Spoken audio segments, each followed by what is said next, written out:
உடனே டெக்ஸ்ட் பாக்ஸில் போடும்.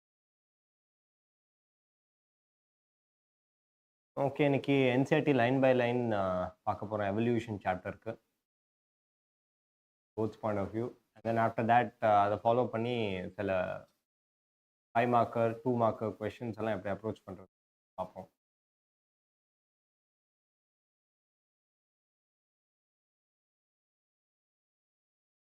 ஏற்கனவே சொன்ன மாதிரி எனி சாப்டர் ஆரம்பிக்கிறதுக்கு முன்னாடி ஒரு மைண்ட் மேப் போடுங்க அப்படின்னு நான் சொல்லியிருக்கேன்.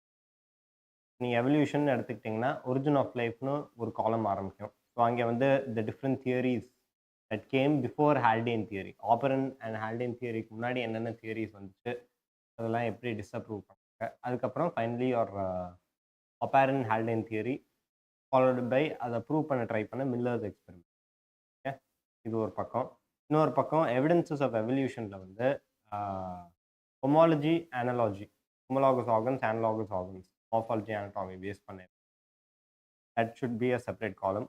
அதுக்கப்புறம் பேஸ்ட் ஆன் பேலியன்டாலஜி, பேலியன்டாலஜியில் கார்பன் டேட்டிங் இதெல்லாம் வரும். அப்புறம் லிங்கிங் ஸ்பீஷீஸு, ஸோ இதெல்லாம் மிஸ்ஸிங் லிங்க்ஸ் இந்த கான்செப்ட் எல்லாம் வரும்.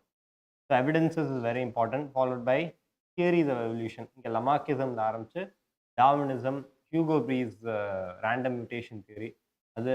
அண்ட் தென் ஃபைனலி எங்கே முடிக்க போகிறோம், ஹார்டி-வின்பர்க் பிரின்சிபல். ஓகே, ஸோ இந்த மாதிரி 4 பிரின்சிபல்ஸ் இருக்குது. 4ஐயும் படிச்சுட்டு அதுக்கப்புறம் அக்கவுண்ட் ஆஃப் எவல்யூஷன். முக்கியமாக அக்கவுண்ட் ஆஃப் எவல்யூஷனில் origin evolution of man. Origin evolution of man is very important. Okay, so start பண்ணலாம் line by line.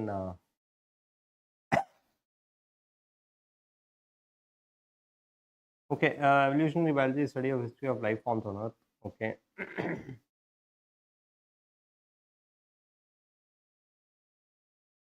Okay, origin of life lab. When we look at stars on a clear night, as apparently are peeping into the past. The origin of life is considered a unique event in the history of universe. Past related. Okay, இதெல்லாம் சும்மா introduction கொடுத்துருக்காங்க. இங்கே ஒரு முக்கியமான ஒரு data ஒன்று இருக்காங்க. The Earth is 3.8 billion years old.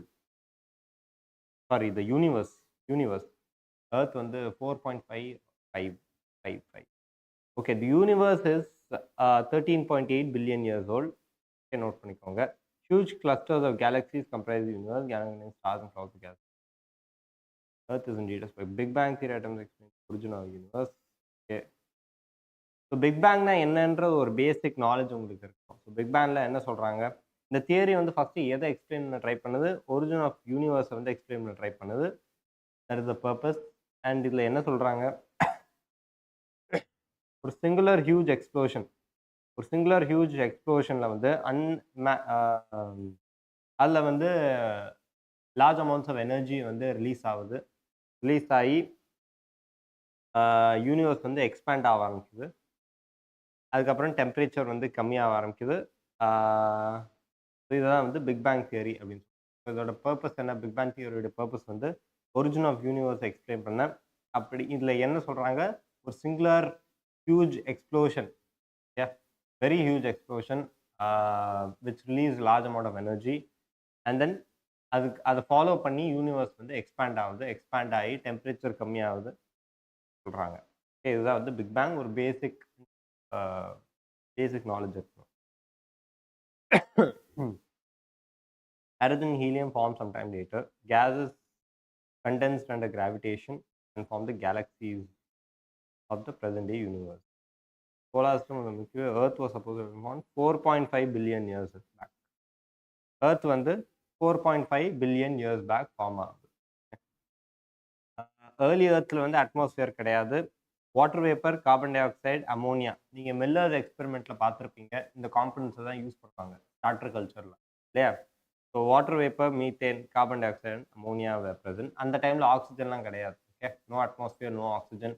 அந்த இடத்துல அந்த ஃபோட்டோசிந்தட்டிக் ஸ்பீஷீஸ் வர ஆரம்பிச்சதுக்கு அப்புறமா தான் வந்து O2வே ரிலீஸ் ஆகுது. அட்மாஸ்பியரில் O2வே ரிலீஸ் ஆகுது. ஓகே, ஸோ இங்கே வந்து UV rays of the sun broke water into hydrogen and oxygen. இப்போ நம்ம மில்லர்ஸ் எக்ஸ்பெரிமெண்ட்லாம் நம்ம பார்ப்போம். எலக்ட்ரிக் டிஸ்சார்ஜ் யூஸ் பண்ணி they will break all these basic organic compounds இல்லையா? ஸோ அது ஆனால் ஏன் அதை பண்ணுறாங்க? To replicate what could have happen during that time, during origin of life. Okay, and lighter O2 H2 escape. Okay, oxygen combined with ammonia and methane to form water. இது வந்து after photosynthetic species came on earth. Water, CO2 and others. Okay, ozone layer form ஆகுது. Life appear finally. So life first appear ஆனது வந்து 4 billion years back. Earth form ஆனது 4.5 billion years. Okay, 500 million years after formation of Earth. Okay, இப்போ வந்து different theories of evolution வந்து பிக்சர்க்குள்ள கொண்டு வராங்க. First என்ன சொல்றாங்க? பான்ஸ்பெர்மியா. பான்ஸ்பெர்மியாக்குள்ள அதான் பான்ஸ்பெர்மியா தியரியில் என்ன சொல்றாங்க? Units of life call spores. அது வந்து டிஃப்ரெண்ட் பிளானட்ஸ்லேருந்து ஏர்த்துக்கு வந்து டிரான்ஸ்ஃபர் பண்ணப்பட்டுச்சு. அது அப்படிதான் வந்து லைஃப் உருவாச்சு ஏர்த்தில். வேற ஒரு கிரகத்துல இருந்து ஸ்போர்ஸ் மாதிரி இங்கே விதைச்சிருக்காங்க ஏர்த்தில். அதுல இருந்தா உயிரினமே வந்துச்சு அப்படின்னு சொல்றாங்க. அதுதான் பான்ஸ்பெர்மியா தியரி அப்படின்னு சொல்றாங்க. அதுக்கப்புறம் life came out of decaying rotting matter அப்படின்னு சொன்னாங்க. ஸ்பான்டேனியஸ் ஜெனரேஷன் தியரி அப்படின்னு சொல்றாங்க இந்த தியரியை. Where life is coming out of decaying rotting matter, spontaneous generation தியரின்னு சொல்றாங்க. இதை வந்து லூயிஸ் பாஸ்டர் வந்து டிஸ்அப்ரூவ் பண்ணாரு. டிஸ்அப்ரூவ் பண்ணிட்டு இவர் என்ன ப்ரூவ் பண்ணாரு? Life is coming from pre existing life அப்படின்னு சொல்றாரு. என்ஜி Prathikash is the doubt. What is your doubt?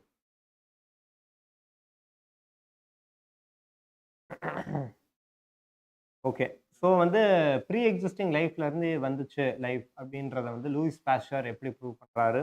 So வந்து ஃப்ளாஸ்கை வந்து நீங்கள் ஸ்டெரிலைஸ் பண்ணிட்டீங்களா, அதில் இருக்கிற மைக்ரோப்ஸ் எல்லாம் இறந்து போயிடும். ஸோ ஸ்டெரிலைசேஷனுக்கு அப்புறம் நீங்கள் வந்து ஃப்ளாஸ்கை வந்து சும்மா வச்சுருந்தீங்க without providing any nutrient media அப்படின்னா அந்த இடத்துல வந்து there you won't see any microbial growth.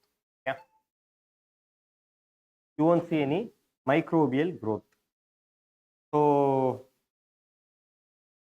இதே நீங்கள் ஸ்டெரிலைசேஷன் பண்ணாமல் வச்சுருந்தீங்க ஒரு ஃப்ளாஸ்கில் அப்படின்னா அங்கே வந்து மைக்ரோப்ஸ் வளர்ச்சி.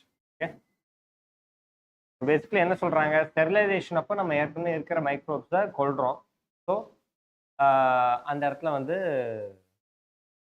புது ஜெனரேஷன் உருவாக மாட்டேங்குது. இதே நீங்கள் வந்து ப்ரீ ஸ்டெரிலைசேஷன் பண்ணாமல் விட்டிங்கன்னா அங்கே வந்து ப்ரீ எக்ஸிஸ்டிங் லைஃப் ஏற்கனவே எக்ஸிஸ்ட் ஆகுது. அது மூலியமாக க்ரோத் நடக்குது. What are spores? எக்ஸாம்பிள், ஸ்போர்ஸ்ன்றது in context to this chapter இந்த இடத்துல ஸ்போர்ஸ் அப்படின்னு என்ன சொல்றாங்கன்னா something which is the starting unit of life. இந்த சாப்டர் பாயிண்ட் ஆஃப் இந்த இடத்துல இது யூஸ் பண்ண மீனிங் என்ன மீனிங் அப்படின்னா something which is the starting point of life. இப்போ ஃபார் எக்ஸாம்பிள் சீட்ஸ்ல இருந்து பிளான்ஸ் உருவாகுது இல்லையா? இப்போ நீங்க ஹியூமன்ஸ் அனிமல்ஸ் எடுத்துக்கிட்டீங்கன்னா ஸ்பெர்ம்ல இருந்து லைஃப் உருவாகுது. அந்த மாதிரி something from where the life is starting, அதாவது ஸ்போர்ஸ் இந்த இடத்துல ரெஃபர் பண்ணுவாங்க. இந்த இடத்துல என்ன சொல்றாங்கன்னா வேற கிரகத்துல இருந்து சீட்ஸ் மாதிரி இல்ல ஸ்போர்ஸ் அப்படின்றத வந்து இங்க விதைச்சிட்டு போயிருக்காங்க. அதுதான் வந்து புது லைஃபா வந்து உருவாச்சு அப்படின்னு சொல்றாங்க. ஓகே, ஸ்டெரிலைசேஷன் மூலியமா வந்து Louis Pasteur is proving that life arising from pre-existing life. Okay, so spontaneous generation வந்து டிஸ்மிஸ் பண்ணிட்டாங்க. ஓகே, அடுத்தது வந்து Oparin Haldane theory. this is a very interesting theory.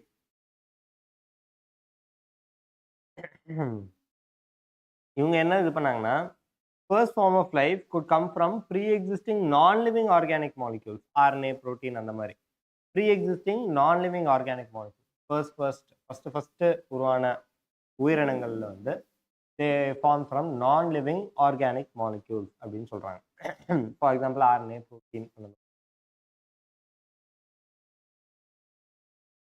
அடுத்து வந்து formation of life was preceded by chemical evolution, அதாவது life உருவாகிறதுக்கு முன்னாடி chemical evolution first நடந்துச்சு. கெமிக்கல் எவல்யூஷன் என்ன சொல்றாங்க? Simple organic molecule, for example உங்களோட methane, carbon dioxide, ammonia, இந்த மாதிரி சிம்பிள் மாலிக்யூல்ஸ் வந்து ஆக்ரிகேட் ஆக என்ன பண்ணும், எவல்யூஷன் ஆக லார்ஜர் மேக்ரோ மாலிக்யூல்ஸ் ஃபார்ம் ஆகும். Carbohydrates, proteins, lipids. திருப்பி அது வந்து என்ன ஆர்என்ஏ, டிஎன்ஏ இந்த மாதிரி ஃபார்ம் ஆக ஆரம்பிச்சு. ஸோ இந்த மாதிரி கெமிக்கல் எவல்யூஷன் ஃபர்ஸ்ட் நடந்துச்சு. இட் ப்ரீசீடட், அதுக்கப்புறமா தான் வந்து ஃபார்மேஷன் ஆஃப் லைஃபே உருவாச்சு அப்படின்னு சொல்றாரு.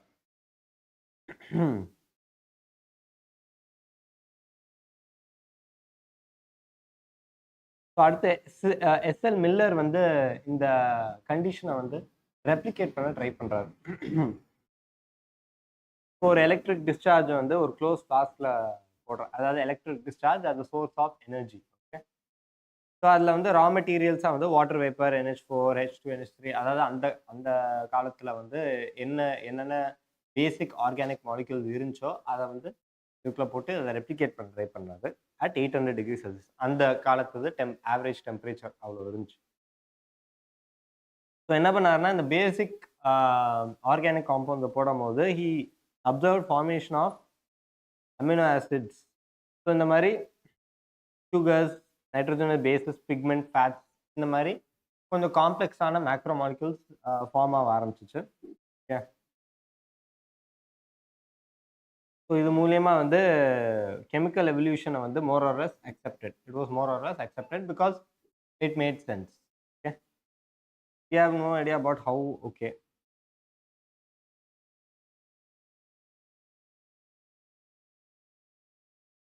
இந்த டயக்ராம் வந்து ரொம்ப இம்பார்ட்டன்ட். இந்த டயக்ராமில் வந்து யூஸ்வலி எப்படி கேட்க வாய்ப்பு இருக்குன்னா, இந்த ஃப்ளாஸ்க்கை வந்து இப்படி போட்டுட்டு இங்கே என்னென்ன இருக்குது அப்படின்னு ஒரு கொஷின் மார்க் போடலாம். I'm talking about MCQ type question. Board எக்ஸாம்ல MCQ டைப் கொஷின் இல்லையா, ஃபர்ஸ்ட் 10 கொஷின். அதுக்கப்புறம் இந்த ஒரு இடங்கள்ல இருந்து லேபிளிங் அண்ட் வரையறதுக்கு தெரிஞ்சிருக்கணும். Okay, so this diagram is very important. So the first cellular forms of life did not possibly originate till about 2000 million years ago.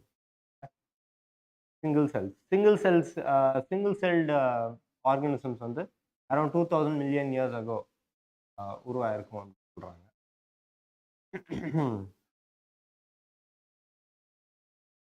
So இந்த தியரியை வந்து பயோஜெனிசிஸ் அப்படின்னு சொல்லுவோம். பயோஜெனிசிஸ்னா என்னது? First form of life arose slowly through evolutionary forces from non living molecules. Okay, non living மாலிக்யூல்ஸ்ல இருந்து life first life வந்து அரைஸ் ஆச்சு. தியரியை வந்து biogenesis. However, one found how the first cell forms of life would have evolved.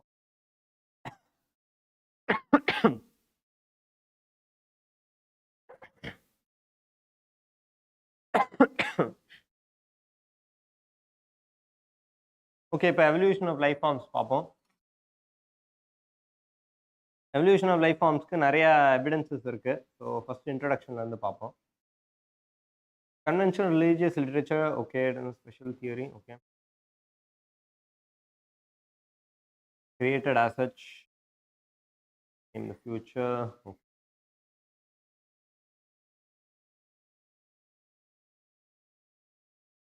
Observations during sea voyage, sail ship called HMS Beagle by Charles Darwin. This is very important. இதை பற்றி நம்ம later parts of the சாப்டர்லையும் பார்ப்போம். So இங்கே வந்து என்ன சொல்கிறாருன்னா, ஏற்கனவே இருக்க existing living forms share similarities varying degrees not only among themselves but also with life forms that existed millions of years ago. So ஒரு கனெக்ஷன் இருக்குது இப்போ இருக்கிற லைஃப் ஃபார்ம்ஸ்க்கும் பல மில்லியன் இயர்ஸ் அகோ இருந்த லைஃப் ஃபார்ம்ஸ்க்கும் அப்படின்னு சொல்கிறார்.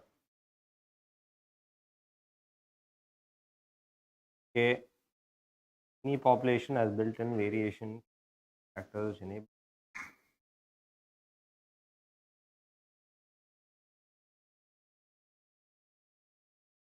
இந்த இடத்துல வந்து ஃபிட்னஸ்னா என்ன அக்கார்டிங் டு டார்வின் அப்படின்னு ஒரு லைன் கொடுத்துருக்கு. Fitness according to Darwin refers ultimately and only to reproductive fitness.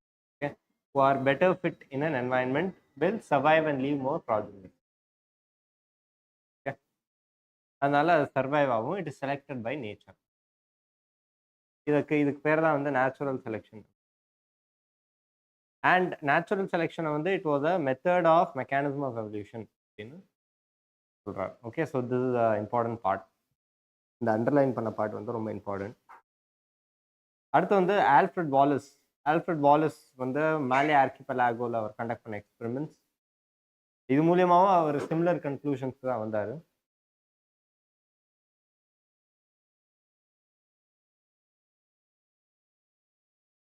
Okay, இப்போ எவிடன்சஸ்குள்ளே போவோம். எவிடன்சஸ்க்கு ஒரு இன்ட்ரோ கொடுத்துருக்காங்க. Evidences that evolution of life form has indeed taken place. Okay, fossils are remains of hard. ஃபாசில்ஸ்னால் என்னன்னு இந்த இடத்துல கொடுத்துருக்காங்க. Remains of hard parts of life forms found in rocks. Rock forms, sediment, and cross-section of earth's crust indicate the arrangement of sediments. So, arrangement of sediments one over the other during long period, that will give you the age of the rock. Different age rock with sediment containing fossils. Okay. So, this மூலியமா we can find out the age of a rock, okay, based on in the sedimental layer we are finding that rock. If we are finding a particular fossil at a particular level, நம்ம வந்து அதை எந்த லெவலில் நம்ம தோண்டி அந்த ஃபாசில் எடுத்துருக்கோமோ அந்த செடிமெண்டல் லேயரை நம்ம ஸ்டடி பண்ணால் we can estimate the time period before which that fossil was buried there. Okay. ஏன்னா இப்போ செடிமெண்ட் வந்து ஃபார் எக்ஸாம்பிள் ராக்லே பெட் ராக் வந்து உங்களுக்கு 10 million years ago, அதுக்கு மேலே ஒரு லேயர் ஃபார்ம் ஆகுது. 5 million years ago, 10 million years ago, இது வந்து 4 million years ago, 2 million, 1 million, இது வந்து some 100,000 years ago. அந்த மாதிரி இருக்கு. நீங்கள் தோண்டின ஃபாசில் வந்து செகண்ட் செடிமெண்டல் லேயரில் வந்து அந்த ஃபாசில் இருந்துச்சு அப்படின்னா அந்த ஃபாசிலோட ஏஜ் என்ன? By studying the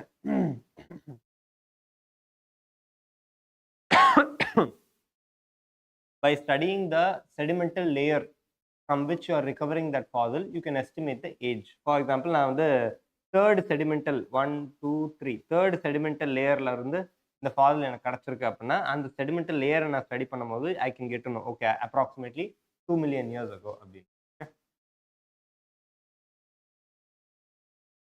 So this is how deposition of sedimental layers help in estimating the age of the fossils.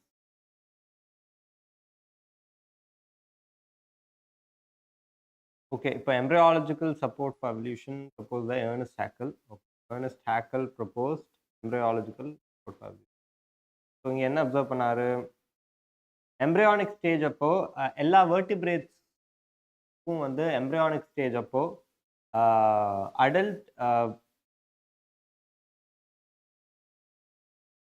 அடல்ட்டில் இல்லாத சில விஷயங்கள் வந்து எம்ப்ரியானிக் ஸ்டேஜில் வந்து நிறைய வெர்டிபிரேட்ஸ் வந்து ஷேர் பண்ணுது சில கேரக்டர்ஸ். எம்ப்ரியானிக் ஸ்டேஜில் இருக்கும்போது வெர்டிபிரேட்ஸில் வந்து நிறைய பேர் வந்து சில கேரக்டர் ஷேர் பண்ணுறாங்க. பட் அது எப்போ அது வெளியே வந்து அடல்ட் ஸ்டேஜுக்கு டிரான்ஸ்ஃபார்ம் ஆகுதோ அப்போ நிறைய கேரக்டர்ஸ் வந்து லூஸ் பண்ணுறதோ இல்லை கெயின் பண்ணுறதோ இது பண்ணி இட் இஸ் டிஃப்ரென்ஷியேட்டிங் அப்படின்னு சொல்லுவார். ஸோ எம்ப்ரியானிக் ஸ்டேஜில் நிறையா வெர்டிபிரேட்ஸ் வந்து காமன் ஃபீச்சர்ஸ் இருக்கிறதுனால ஒரு காமன் ஆன்செஸ்ட்ரி இருக்கு, நிறைய ஸ்பீஷீஸ் இருக்கு அப்படின்னு கன்க்ளூட் பண்றாங்க. ஃபார் எக்ஸாம்பிள், இப்போ embryos of all vertebrates including humans develop a row of vestigial gill slits just behind the head. Okay, but it is a functional organ only in fish. நம்ம மற்ற ஆர்கானிசம்ஸ்லாம் adult vertebrates adult ஸ்டேஜுக்கு போகும்போது it is shed out.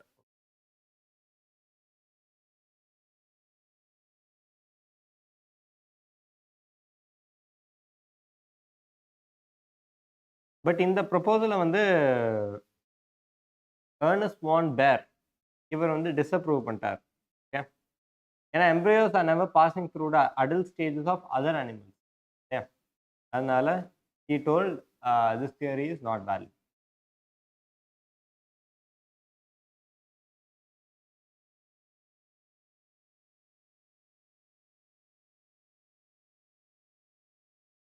இப்போ வந்து இப்போ இன்னொரு விஷயம், இப்போ இருக்கிற அதான் நான் ஏற்கனவே சொன்ன மாதிரி மார்ஃபாலஜிக்கலி அண்ட் அனடாமிக்கலி இப்போ இருக்கிற நிறைய ஸ்பீஷீஸ் இஸ் ஷோயிங்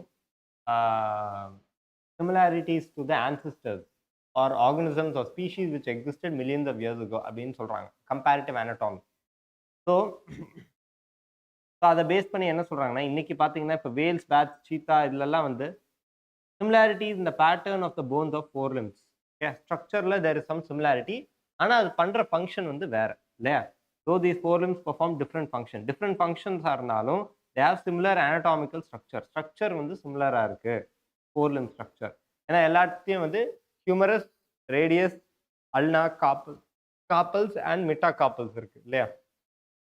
ஸோ இந்த ஸ்ட்ரக்சர் வந்து இந்த பேட்டர்ன் வந்து நிறையா இந்த நம்ம லிஸ்ட் பண்ண 4-5 ஸ்பீஷீஸில் காமனாக இருக்கு. Okay, although the function which the forelimb is performing is different.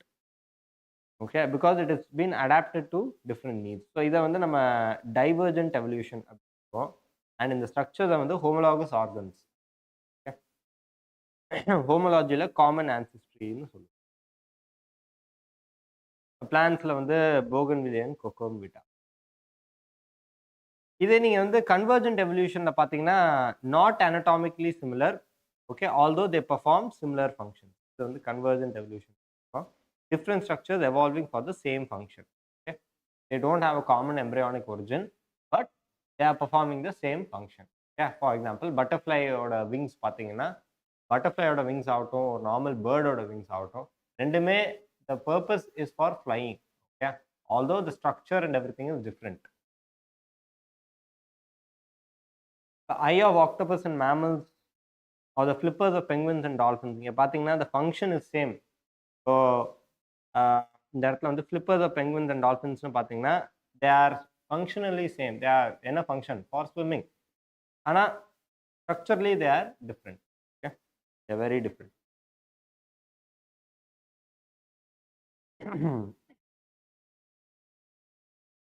தேர்டாக வந்து சிமிலாரிட்டிஸ்லேயே morphological, anatomical and biochemical similarities அப்படின்னு ஒன்று இருக்கு.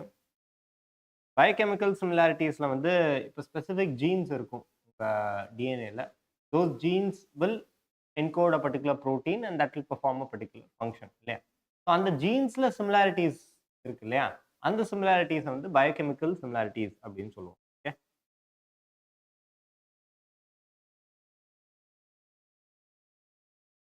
பேஸ்ட் ஆன் இந்த அடுத்த பேராகிராஃபில் என்ன சொல்கிறாங்கன்னா, based on the different adaptive needs and functions, என்வாயன்மெண்ட்டுக்கு ஏற்ற மாதிரி, நீட்ஸுக்கு ஏற்ற மாதிரி அந்த ஆர்கன்ஸ் வந்து develop ஆகிக்குது.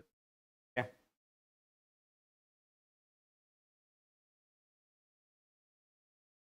Observation, supporting evolution, natural. Okay, so இங்கே இன்னொரு முக்கியமான ஒரு example for evidences, under evidences. இங்கே வந்து பார்த்தீங்கன்னா white winged and dark winged moth. இங்கிலாண்டில் 1850s, before industrialisation, white winged moth was on trees was more compared to dark winged or melanised moth. Okay, before industrialisation. After industrialisation என்னாச்சு? After industrialisation around 1920 மோர் dark winged மாத். Okay, proportion வந்து reverse ஆயிடுச்சு. ஏன்? Because that particular environment no longer supported the survival of, no longer favored the white winged color, the white color of the moth. Okay, so explanation வந்து என்ன சொல்றாங்கன்னா, so practical reason என்னன்னு பார்த்தீங்கன்னா, predator வந்து if it is and industrialization அப்போ the bark வந்து ரொம்ப dark ஆயிரும் due to the smoke which is coming out of factories. smoke factories இருந்து வர்ற அந்த ஸ்மோக்னால வந்து the bark of trees became very dark. ரொம்ப டார்க் கலர்டு பார்க்கில் வந்து நீங்கள் white winged and dark wing moth உட்காரும் போது இந்த ஒயிட் விங் மாத் வந்து will be seen very clearly. ரொம்ப டைரக்ட், ரொம்ப தூரத்தில் இருந்து கூட ஈஸியாக அதை வந்து ஸ்பாட் பண்ண முடியும். ஸோ ப்ரெடேட்டர்ஸ் வந்து ஈஸியாக அந்த ஒயிட் விங்டு மாத்தெல்லாம் கொத்திட்டு போயிடும். ஓகே, டார்க் விங்டு மாத் வந்து comparatively it will be in camouflage. Predators will spot a math against a contrasting background இல்லையா? போஸ்ட் இண்டஸ்ட்ரியலைசேஷன் வந்து இப்போ நான் சொன்ன மாதிரி ட்ரீ ட்ரங்க் வந்து ரொம்ப டார்க் ஆயிடுச்சு டியூ டு இண்டஸ்ட்ரியல் ஸ்மோக்குனால. இந்த கண்டிஷனில் white wing moth did not survive due to. Okay, so இதுதான் வந்து என்வாயன்மெண்ட் சில கேரக்டர்ஸ் வந்து ஃபேவர் பண்ணுது. அண்ட் ரிப்ரொடக்டிவ் ஃபிட்னஸ்னா என்ன சொல்லுவாங்க? The organism which is fit for the environment. Who has characters which is favorable for that environment will survive, will leave more progeny. Okay. இண்டஸ்ட்ரியலைசேஷனுக்கு முன்னாடி white colour lichen வந்து ட்ரீஸை ஃபுல்லாக cover பண்ணிருச்சு. Lichen white colour lichen ஃபுல்லாக cover பண்ணதுக்கப்புறம் அது மேலே நீங்கள் white winged மாத் உட்காந்துச்சுன்னா அதை ஸ்பாட் பண்ணுறது கஷ்டம். இதே டார்க் விங் மாத்னா it is more easily spotted. Okay. But இண்டஸ்ட்ரியலைசேஷனுக்கு அப்புறம் என்னாச்சு? இண்டஸ்ட்ரியலைசேஷனுக்கு அப்புறம் லிச்சன்ஸ் எல்லாம் போயிருச்சு. பார்க்கும் ரொம்ப டார்க் ஆயிருச்சு. Lichens can also be used as industrial pollution indicators. Okay, if an area is more polluted, lichens won't grow there. Lichen is growing, that means there is very less or no pollution.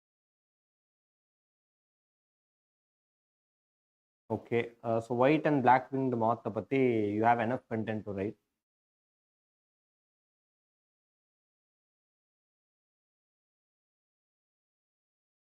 Basically கடைசியில் என்ன சொல்றாங்கன்னா, in a mixed population, those that can better adapt survive and increase in population size.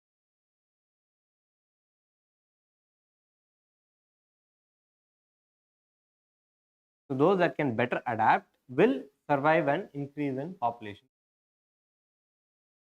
Similarly, excess use of herbicides, pesticides only result in selection of resistance.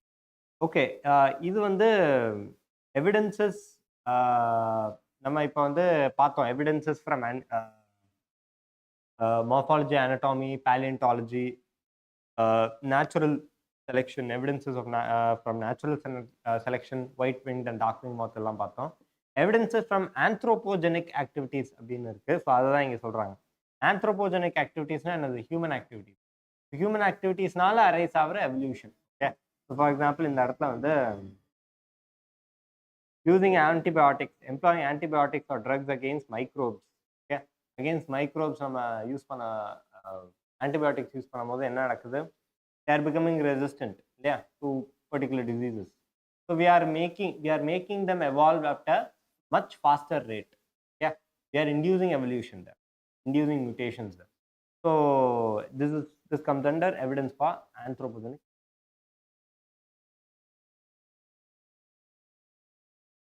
Use of antibiotics, அப்புறம் use of herbicides, pesticides, இதெல்லாமே வந்து will make the microbes or the pest become more resistant. Okay, make it adapt more pastor.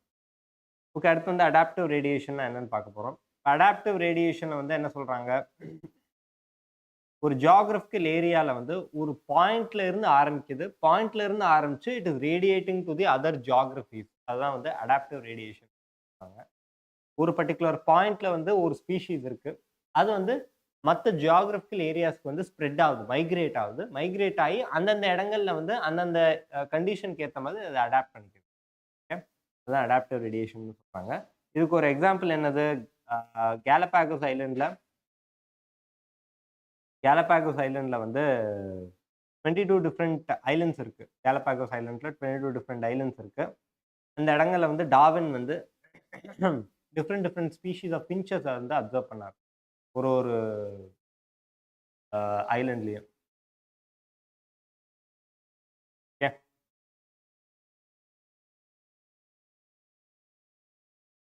அதான் வந்து Darwin's finches அப்படின்னு சொல்றாங்க. Different varieties of finches in the same island. All the varieties he conjectured evolved on the island itself. So இந்த இடத்துல என்ன சொல்றாங்க? Fruit eating.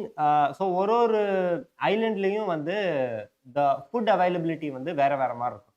For example, ஒரு particular ஐலண்டில் வந்து ஃபுட் சோர்ஸ் வந்து will be only seeds or என்ன சொல்றது, வெஜிடேரியன் டயட். ஓகே, இன்னொரு சில இடங்களில் வந்து you will find more insects. Okay, so அங்கே வந்து ஒரு ஆம்னிவோரஸ் ஆர் கார்னிவோரஸ் டயட்டாக இருக்கும். So based on the food availability and எப்படி தட் ஃபுட் இஸ் அவைலபிள், அதுக்கேற்ற இப்போ சில இடங்களில் வந்து the prey species will be running on the ground. Okay, இன்னொரு சில ஸ்பீஷீஸில் வந்து it will be present deep within tree trunks, இல்லையா? ஸோ ஒரு இடங்கள்ல இருந்தும் சாப்பாடு to pick your food you need certain modifications. இப்போ வுட் பார்க்குக்கு உள்ள இன்செக்ட் இருந்துச்சுன்னா, அந்த ஹோல்குள்ள இருந்து இன்செக்ட்ட புடிக்கிறதுக்கு you need a long and narrow beak. இல்லையா? இதே வந்து இப்ப நீங்க நட்ஸ சாப்பிடுறீங்க. நட்ஸ சாப்பிடுது இந்த ஃபின்ச்சஸ் அப்படின்னா, நட்ஸ கிராக் பண்றதுக்கு இப்படி கர்வ்டா இருக்கணும். ஹுக் மாரி. So that it's easier to crack the nuts. So அந்த மாரி டயட்டுக்கு ஏத்த மாரி they develop different types of peaks.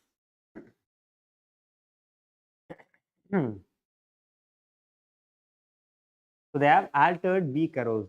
Okay. So insectivorous டயட்டா இருக்கலாம். இல்ல வெஜிடேரியன் டயட்டா கூட இருக்கலாம். Okay. Based on the type of diet. They developed different beak forms. So evolution is of a species, evolution of a different species in a given geographical area starting from a point and radiating to other geographies. Adaptive radiation.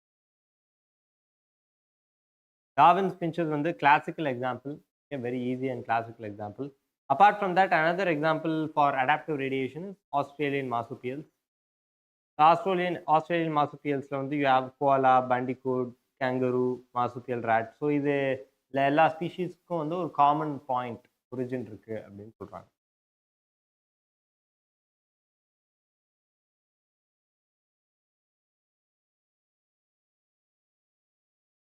Placental mammals, these are also examples of adaptive radiation.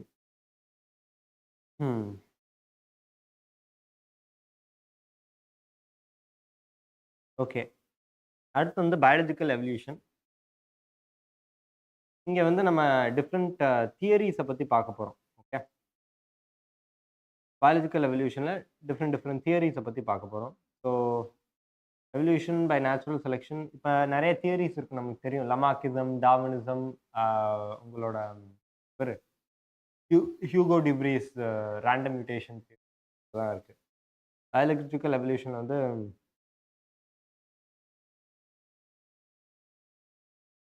Darwinian தியரியோட essence வந்து என்னது? Natural selection அப்படின்னா என்னன்னு இப்போ தான் பார்த்தோம். The rate of appearance of new forms is linked to the life cycle of the past. So rate of appearance of new traits is related to the size of your life cycle. Life cycle சின்னதா இருந்துச்சுன்னா there is multiple life cycles can happen in a short duration of time. Therefore, there are more chances for mutations to happen. There are more chances for variations அப்படின்னு சொல்ல வர்றாரு. So இப்போ for example மைக்ரோப்ஸ்க்கு பார்த்தீங்கன்னா, இப்போ E coli எல்லாம் பார்த்தீங்கன்னா 20 minutes தான் doubling time. Okay, it's completing its life cycle that fast. இதே நீங்கள் ஹியூமன்ஸ் பார்த்துக்கிட்டிங்கன்னா லைஃப் சைக்கிள் வந்து எவ்ரி 30 years நடக்குமா? Average approximately new life form வந்து அடுத்த ஜெனரேஷன் எவ்ரி 30 years வருதுன்னு வச்சுப்போம். So it takes that much amount of time. So based on the rate based on the duration of the life cycle, the rate of variation is dependent அப்படின்னு சொல்ல வராங்க. Yeah, so இப்போ microbes எடுத்துக்கிட்டிங்கன்னா they divide fast. Okay, they have the ability to multiply and become millions within hours. So colony of bacteria growing. இந்த இடத்துல வந்து வேரியேஷன்ஸ்க்கு ஜாஸ்தி chances இருக்கு, இன்னும் ஃபாஸ்டர் வேரியேஷன்ஸ் இருக்கும் அப்படின்னு.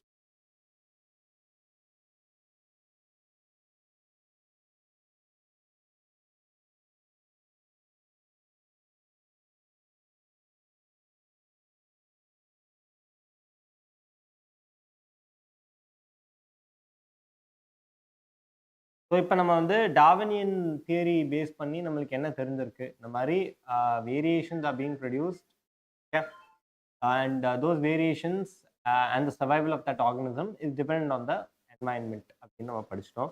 பட் இதுக்கெல்லாம் வந்து ஒரு ஜெனட்டிக் பேசிஸ் ஒன்று இல்லையா? So genetic basis for getting selected. Nature வந்து சில கேரக்டர்ஸை செலக்ட் பண்ணுது அப்படின்னு சொல்கிறாங்க. பட் இதுக்கெல்லாம் வந்து ஒரு ஜெனட்டிக் பேசிஸ் வேணும் இல்லையா? Genetic basis for getting selected and to evolve வந்து தேவைப்பட்டுச்சு. ஸோ அடுத்து வந்து அதான் பார்க்க போகிறோம். Another way of saying that another way hostile environment adaptive. Okay.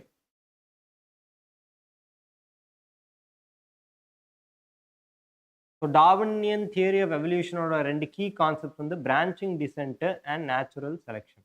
Branching டிசென்ட்னா என்னன்னு தெரியுது இல்லையா? ஒரு பாயிண்ட்ல இருந்து ஆரம்பிக்குது அண்ட் அந்த பாயிண்ட்ல இருந்து மல்டிபிள் தான் வந்து பிரியுது. Branching descent. And natural selection. Those organisms with favorable characters are favored to survive in that environment and reproduce. Reproductive fit. டார்வினுக்கு முன்னாடி வந்து லமார்க், பிரெஞ்சு நேச்சுரலிஸ்ட் லமார்க் இருந்தாரு. லமார்க் என்ன சொன்னாரு? எவல்யூஷன் ஆஃப் லைஃப் வந்து was driven by use and disuse of organs அப்படின்னு சொன்னாரு. Use and disuse theory அப்படின்னு சொல்லுவோம், லமார்க்கிசம் தியரி.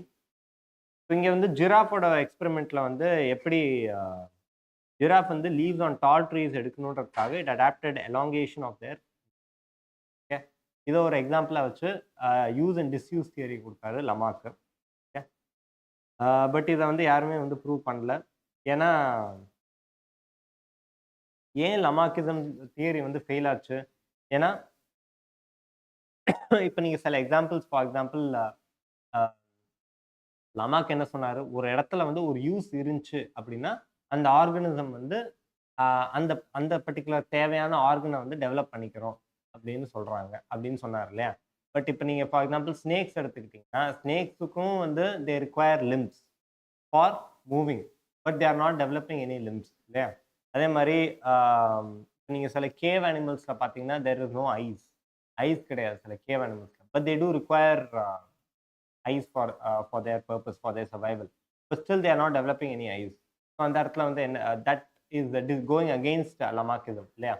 அதனால லமார்க்கிசம் வந்து டிஸ்அப்ரூவ் பண்ணிட்டாங்க.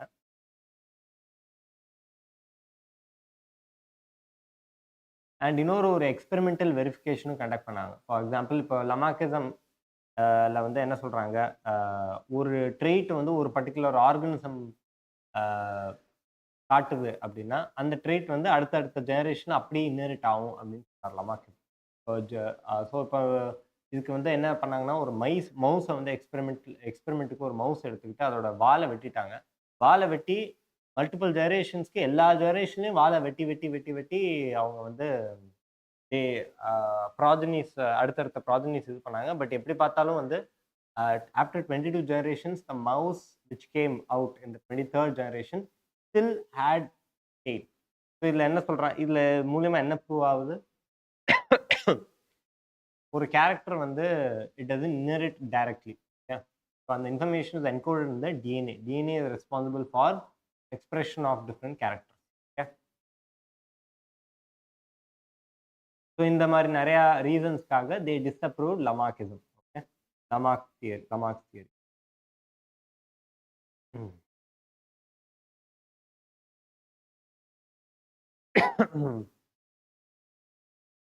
Follow the work of Thomas Malthus on population. Natural resources are limited, population is stable in size except for seasonal factors.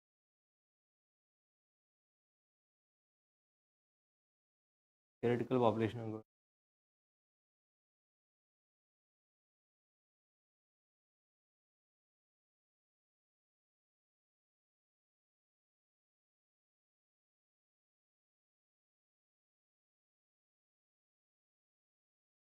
டார்வின்ல வந்து கடைசியா என்ன அசர்ட் பண்ணாரு? Variations which are heritable. Variations can be அடுத்தடுத்த ஜெனரேஷன்ல it can be carried on. Okay, heritable which make the resource utilization better for few will enable only those to reproduce and leave more progeny. Basically, organisms which undergo favorable variations and that favorable variation being heritable அடுத்தடுத்த ஜெனரேஷன்ல வந்து போயிட்டே இருக்கு இல்லையா? அது அப்படியே வந்து அந்த variation வந்து அப்படியே இன்ஹெரிட் ஆகிட்டே இருக்கு. So these organisms will utilise the resources more efficiently. இப்போ ரீசோர்ஸஸ்க்கு வந்து காம்படிஷன் இருந்துக்கிட்டே இருக்கு. இதை என்ன சொல்றாங்கன்னா, ரீசோர்ஸஸ்க்கு காம்படிஷன் எப்போதுமே இருக்கும். Because resources are limited and there is always competition, and those organisms whose variations is favoring in better utilization, better resource utilization, they will survive and leave more progeny. இப்போ ஒரு குடும்பத்திட்ட வந்து ஒரு பேக் ஆஃப் ரைஸ் தான் இருக்கு. Okay, அவங்க வந்து they need to survive for long period of time.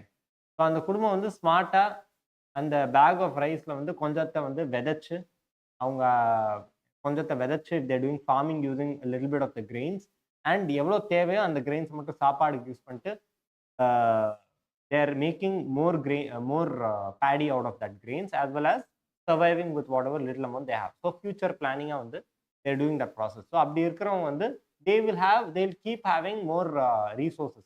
Yeah, their resource utilization is much better. இன்னொரு ஃபேமிலிக்கு அதே பேக் ஆஃப் ரைஸ் குடுக்குறோம். அவங்க வந்து இந்த மாரி எந்த ஒரு பிளானிங்கும் இல்லாம, எதுவுமே பண்ணாம, வெறும் இருக்கிற ரைஸ மட்டும் சாப்பிட்டுக்கிட்டே இருக்காங்க அப்படின்னா, it will eventually get over. Okay. It will eventually get over and that family will perish. Okay. So எந்த ஒரு பர்ட்டிகுலர் ஆர்கனிசம் ஆர் ஸ்பீஷீஸ்க்கு வந்து the efficiency of consuming your resource ஜாஸ்தியா இருக்கோ, they will survive and leave more project. அடுத்து வந்து mechanism of evolution.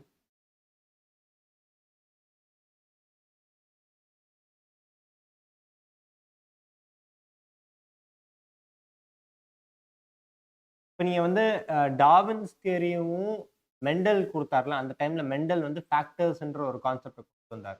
So இது 2யும் நீங்க கோரிலேட் பண்ணீங்கன்னா, உங்களுக்கு புரிஞ்சிரும் என்ன நடக்குது இங்க அப்படின்னு. இப்போ first decade of the 20th century Hugo டிப்ரீஸ்ல வந்து என்ன சொல்றாரு? ஹியூகோ டிப்ரீஸ் வந்து மியூட்டேஷன் தியரி குடுக்குறாரு 1901ல. இவர் என்ன சொல்றாருன்னா, இவர் கண்டக்ட் பண்ண எக்ஸ்பெரிமெண்டல் பிளான்ட் வந்து பிரிம்ரோஸ். ஸோ இவர் என்ன இது சொல்றாருன்னா, mutation which is causing evolution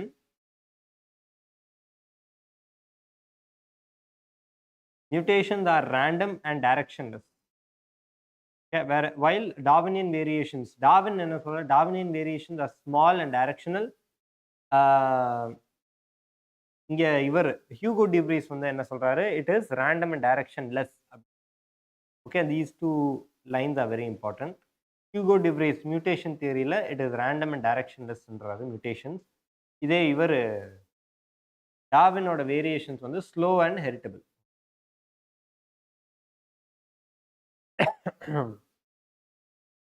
இவர் வந்து டெவ்ரேஸ் என்ன மியூட்டேஷன் காஸ்ட் ஸ்பீஷியேஷன் அப்படின்றாரு. இதுதான் வந்து நம்ம saltation theory. Saltation single step large mutation. These are very important things. Okay, now coming to the main part of the chapter, Hardy-Weinberg principle. Hardy-Weinberg principle வந்து என்ன சொல்றாங்க?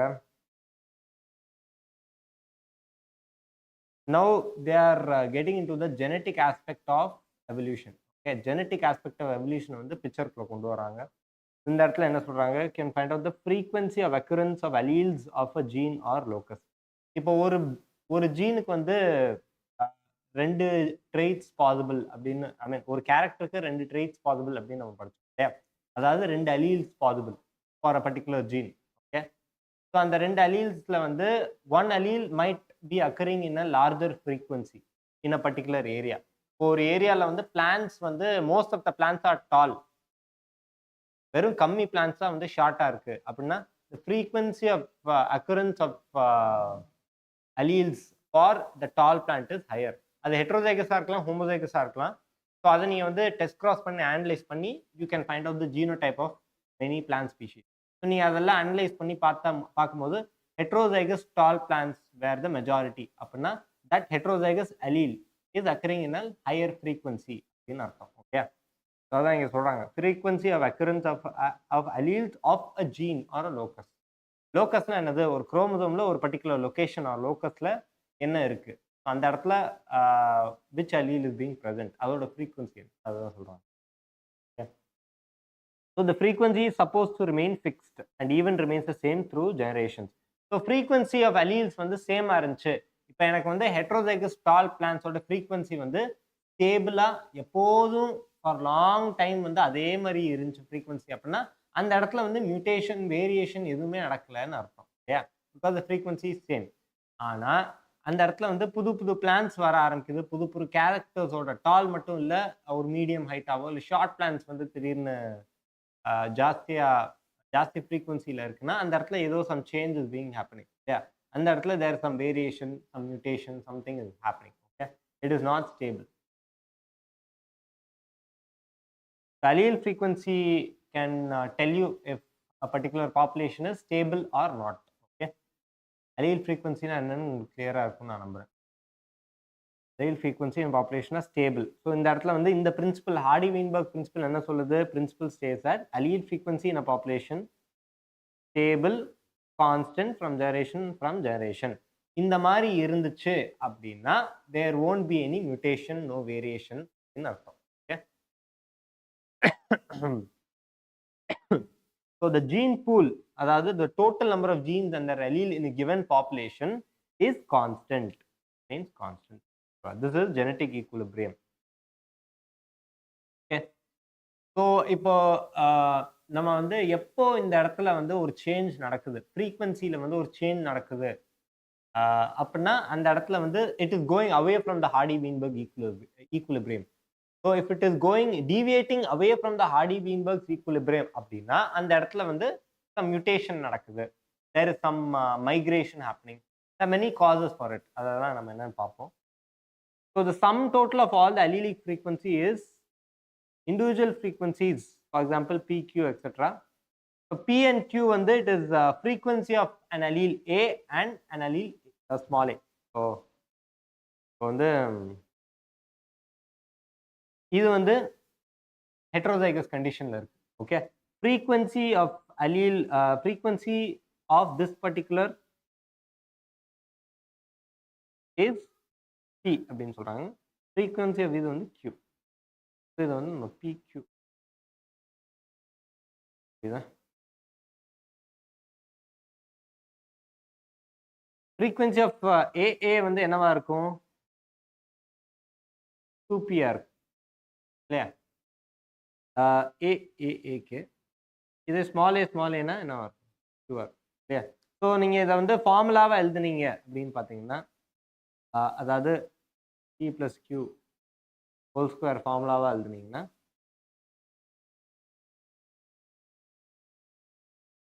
சரி 2p கிடையாது, square p square q square. So இது நீங்கள் ஃபார்முலாவாக எழுதுனீங்கன்னா p square + q square 2p = 1. Okay, this is when genetic equilibrium is equal to 1. Okay, அதாவது it is in genetic equilibrium. இப்போ புரிஞ்சா இந்த ஃபார்முலா எப்படின்னா, p னா என்ன, frequency of capital A, q வந்து frequency of small a. So அது நீங்கள் ஃபார்முலாவாக எழுதும் போது இந்த மாதிரி வரும். So frequency of allele, so capital A,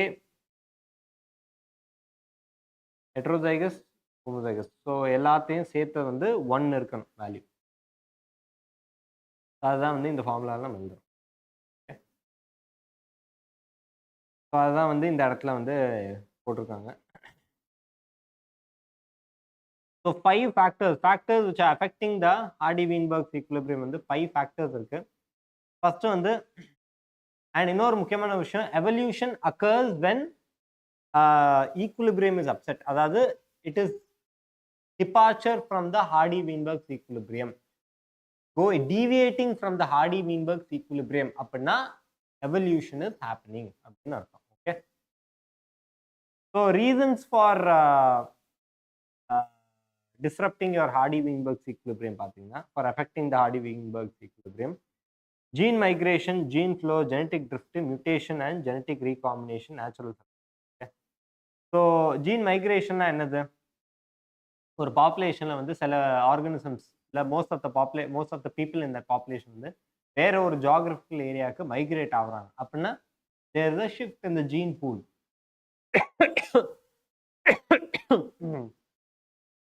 There is a shift in the gene pool ன்னு அர்த்தம் இல்லையா.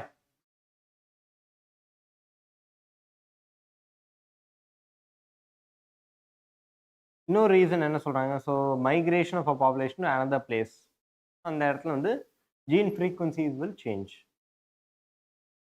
or new genes or alleles might be added if it is an immigration.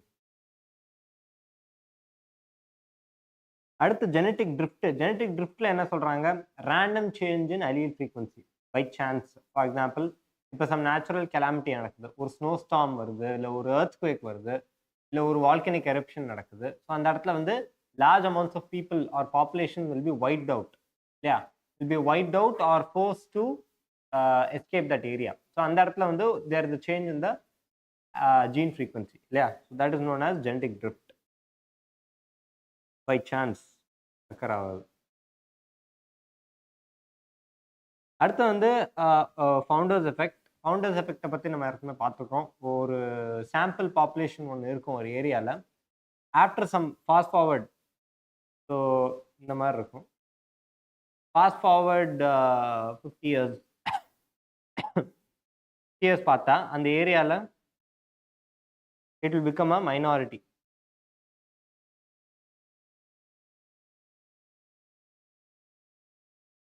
அந்த ஏரியாவில் வந்து these people have become a minority. So these are the founders. This is the founders effect. Okay.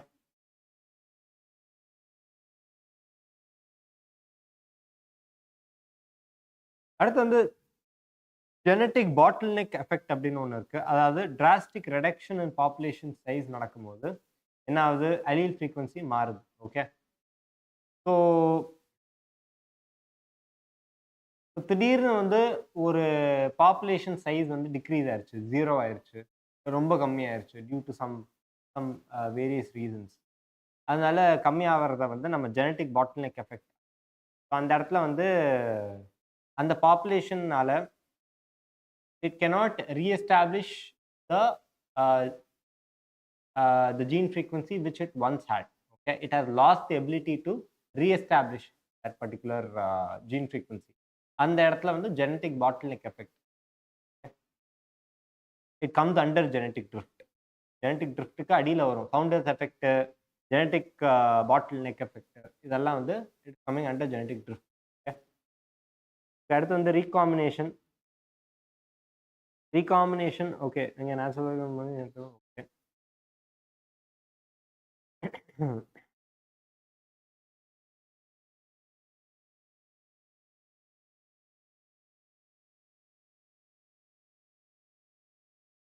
Natural selection can lead to stabilization. Okay, so ஒரு particular mean character வேல்யூவில் வந்து அது வந்து முடியுது. Okay, ஒரு மீன் கேரக்டரை வந்து it is favouring that particular character, mean character value for that particular environment. Okay, it is stabilising, it is locking on that particular mean character. அதுதான் இங்கே சொல்கிறாங்க, it leads to stabilisation. Directional change, இவர் Hugo வந்து டைரக்ஷன்லெஸ்ன்றார் இல்லையா, இந்த இடத்துல வந்து it is directional or disruption.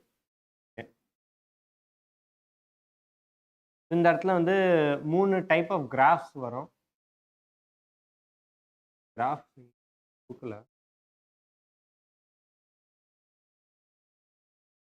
எப்படி இருக்கும்? If it is directional, it will lock on one particular character, mean character. If it is if it is directionless, if it is stable population, stabilizing, it will remain at one particular point. If it is directional, it will move towards a new mean character. Okay? If it is directional, if it is stabilizing, and kadesha, if it is disruptive, it is favoring two mean characters. Okay, இந்த 3 கிராஃப்லயும் வந்து தரவா இருக்கு. Okay, இப்போ account of எவல்யூஷனுக்கு போகலாம். இங்கே வந்து around 2000 million இயர்ஸ்க்கு first cellular forms of life appeared அப்படின்னு சொன்னாங்க. இது நம்ம ஏற்கனவே பார்த்தோம். ஸோ இந்த டேட்டாவில் வந்து ரொம்ப தரவாக இருங்க, both point of view and need point of view. Mechanism of how non cellular aggregates of ஜெயின் மேக்ஸிமம் ஒப்பாரன் ஹால்டேன் தியரி பார்த்தோம், இப்படி எவால்வ் ஆகுது அப்படின்னு. So once photosynthetic species arise ஆனதுக்கப்புறம் O2 எவல்யூஷன் started. Okay, O2 started accumulating in the atmosphere. Release O2 ability. The release could have been similar to the light reaction in photosynthesis. So இந்த இடத்துல வந்து water split ஆகுது, solar energy use பண்ணி water split ஆகுது, and light harvesting pigments இருக்கு. இது மூலமா ultimately O2 is being evolve. Okay, and இந்த டேட்டாவில் வந்து தரவாருங்க சீனோசோயிக் எரா, மீசோசோயிக் எரா, பாலியோசோயிக் எரா, ஒரு எராவில் வந்து என்னென்ன லைஃப் ஃபார்ம்ஸ் வந்து எக்ஸிஸ்ட் ஆச்சு தரவாருங்க. ஸோ இங்கே டேட்டா பாருங்க, 2000 million years ago first cellular forms of life appeared. 500 million years ago invertebrates were formed and active.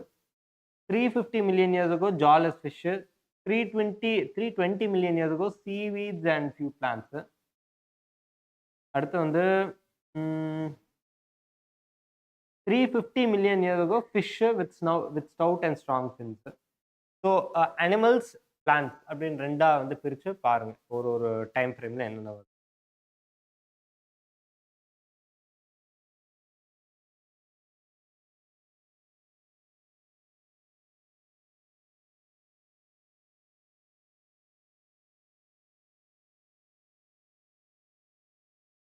அடுத்த 200 மில்லியன் இயர்ஸ்ல வந்து ரெப்டைல்ஸ் உருவாச்சு. ஓகே. அடுத்து வந்து pteridophytes.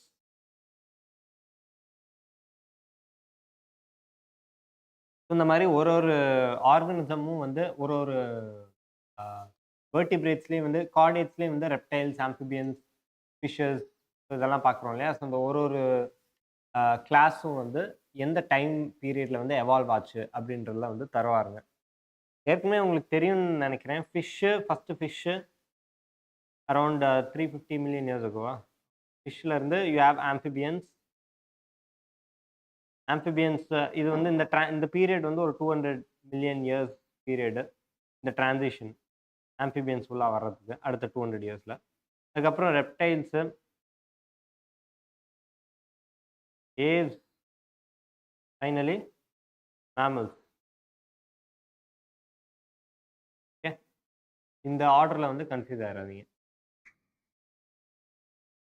So about 65 million years ago, dinosaurs disappeared from the earth. Okay.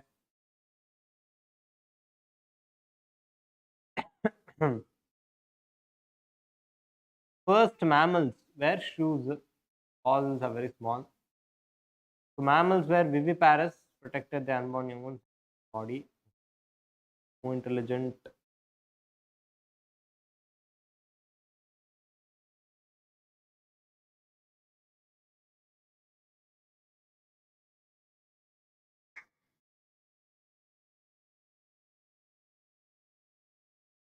The most successful story is the evolution of man with language, skills, and self-consciousness. Okay. This point is important. Okay, அடுத்த origin and evolution of man. Origin and evolution of man is a very important part of this chapter. Okay. About 15 million years ago. So இந்த இடத்துல வந்து நீங்கள் எப்படி படிக்கணும்னா first ட்ரையோபித்தெக்கஸ் அப்படின்னு எழுதிக்கணும். எழுதிக்கிட்டு இதுக்கடியில் என்னென்ன பாயிண்ட்ஸ் வரும். For example hairy, walk like gorillas, chimpanzees. Ramapithecus was more man-like. Okay. Dryopithecus was more ape-like. This is very important.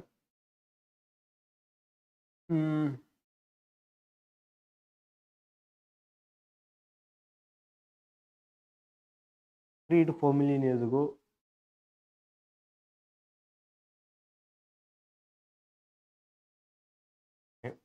Not taller than 4 feet. 2 million years ago, the Australopithecus came into play. They hunted with stone weapons, ate fruit. So this creature, first human-like being, the hominid, was called the Homo habilis.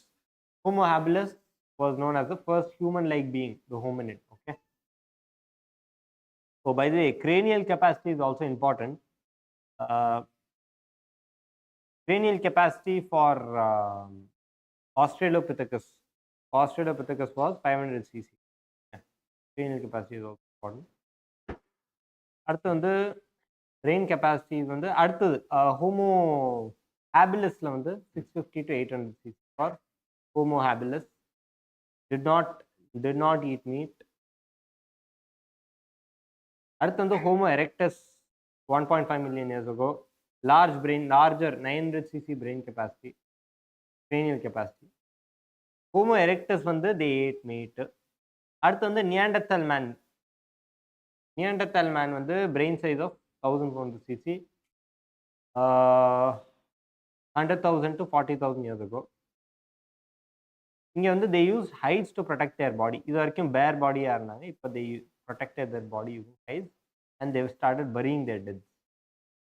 Homo sapiens வந்து arose in Africa. Okay, and Ice Age, 75,000 to 10,000 years ago, modern Homo sapiens came. Okay?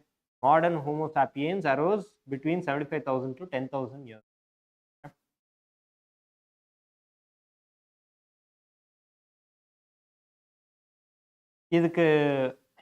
இதுக்கு எவிடன்ஸாக வந்து 18,000 years ago develop ஆன cave ஆர்ட்டில் பார்த்தீங்கன்னா Bhimbetka rock shelter இந்த இடத்துலலாம் வந்து 18,000 years ago பண்ண cave ஆர்ட்கான evidence இருக்கு.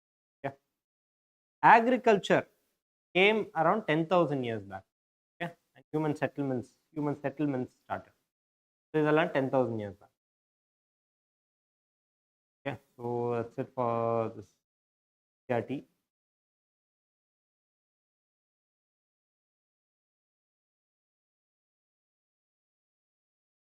எல்லாரும் இப்போ சொல்லி கொடுத்த வந்து ஒரு வாட்டி என்சிஆர்டியில் லைன் பை லைன் வாசிங்க, ரிவைஸ் பண்ணுங்க.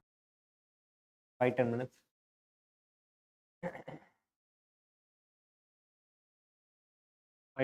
ரிவைஸ் பண்ணுங்க.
இப்போ வந்து ஒரு கொஸ்டினை பற்றி பார்ப்போம்.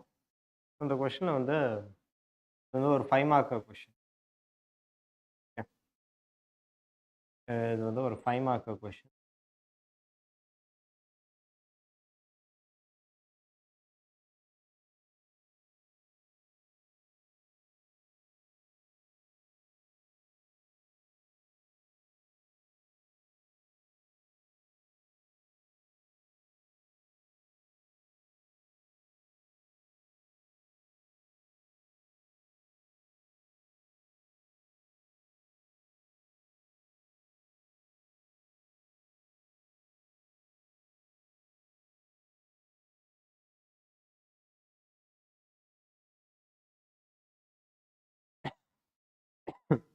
ம்.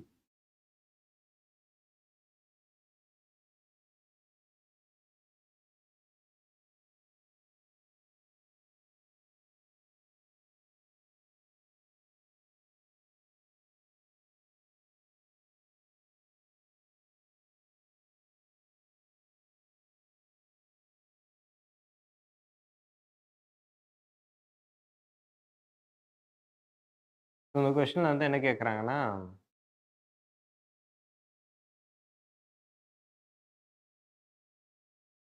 describe Darwin's theory of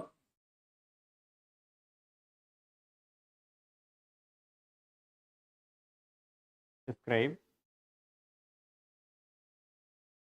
Darwin's theory of natural selection அப்படின்னு கேட்குறாங்க.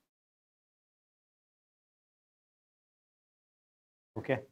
இந்த இடத்துல வந்து இதை வந்து ஒரு 5 மார்க்கர் கொஸ்டினாக கேட்குறாங்க. 5 மார்க். இப்போ இந்த 5 மார்க்ஸ்க்கு இதை வந்து எப்படி அப்ரோச் பண்ணுவோம்? ஃபர்ஸ்ட் நம்ம வந்து என்ன சொல்லணும்? ஸோ ஃபர்ஸ்ட் நேச்சுரல் செலெக்ஷன் அப்படின்னா என்ன அப்படின்ற ஸ்டார்ட் பண்ணுறதுக்கு முன்னாடி ரீப்ரொடக்டிவ் ஃபிட்னஸை பற்றி நீங்கள் பேசணும். ஓகே. ஃபர்ஸ்ட் வந்து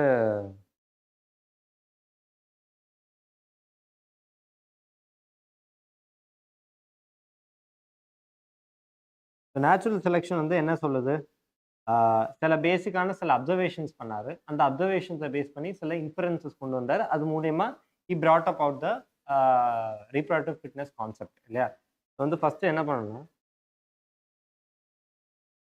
இவர் டார்வின் பண்ண அப்சர்வேஷன்ஸ், அதாவது காம்படிஷனோட எக்ஸிஸ்டன்ஸை பற்றி பேசணும். அதுக்கப்புறம் resource limitations, limited resources,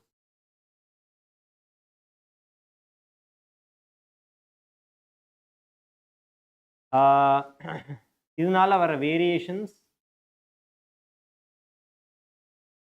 and the heritability of these variations.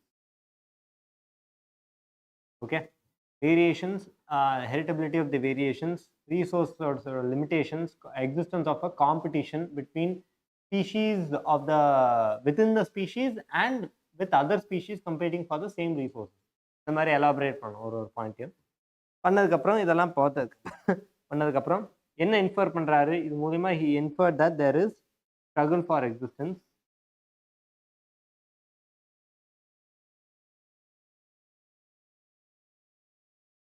And struggle for existence அப்போ வெறும் favourable characters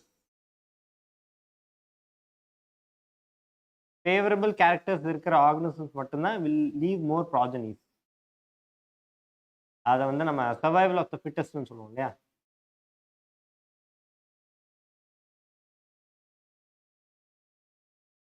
survival of the fittest.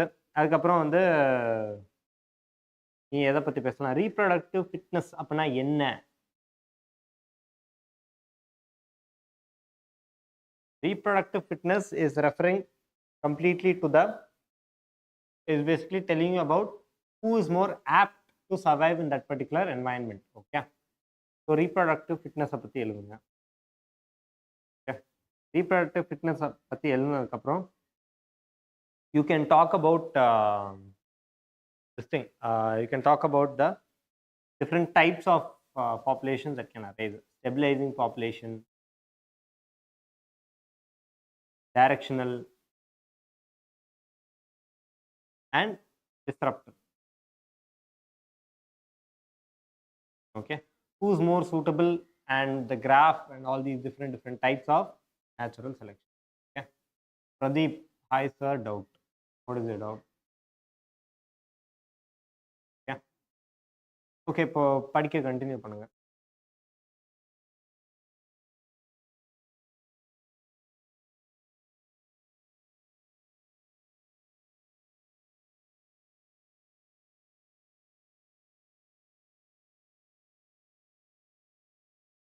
அதே மாதிரி இந்த இடத்துல வந்து ஒரு எம்சிக்யூ 1 மார்க்கர் கொஸ்டின் கேட்டிருக்காங்க. இங்க வந்து என்ன கேட்குறாங்க? The wings of butterfly and bird is an example of adaptive radiation. Divergent, sorry, C வந்து divergent evolution,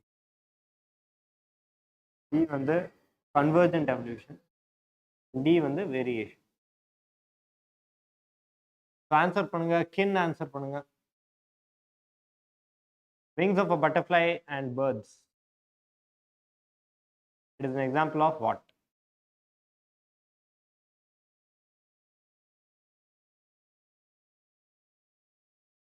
கின் ஆன்சர் பண்ணுங்க. Wings of butterfly and birds as an example of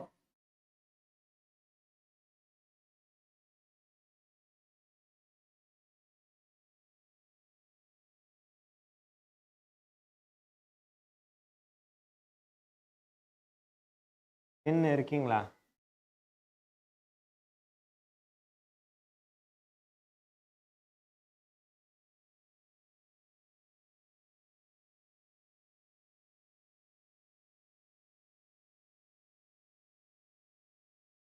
கின் அன்மியூட் பண்ண. Convergent. Okay. Okay. Convergent evolution. Okay. Answer. So butterfly and wingsல வந்து structurally, although those the wings are structurally different, functionally they are same. They are performing the same function. Like convergent evolution. So this was a question. Section 1ல கேட்பாங்க. 1 marker MCQ type question. Board exam.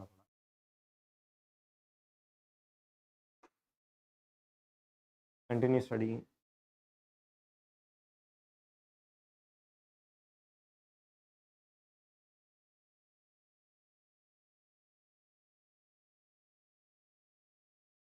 இங்க வந்து ஒரு 2 marker question ஒன்று பார்ப்போம். ஒரு 2 marker questionல இங்க என்ன கேட்குறாங்கன்னா, how does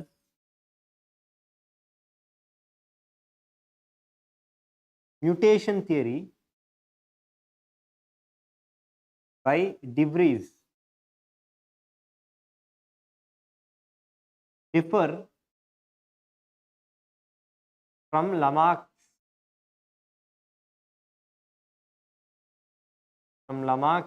and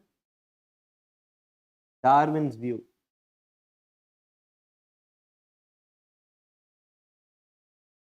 Darwin's view in the origin of species, origin of new species. Yeah. So how does mutation theory by De Vries differ from Lamarck's and Darwin's view in the origin of new species? நம்ம ஏற்கனவே பார்த்திருக்கோம், variations are with respect to De Vries பார்த்தீங்கன்னா என்ன சொல்றாரு, Hugo De Vries என்ன சொல்றாரு mutation theoryல, variations are directionless, they are random and directionless அப்படின்னு சொல்றாரு இல்லையா? ஸோ ஹியூகோ De Vries வந்து என்ன சொல்றாரு, variations which is leading to the evolution of new species is directionless and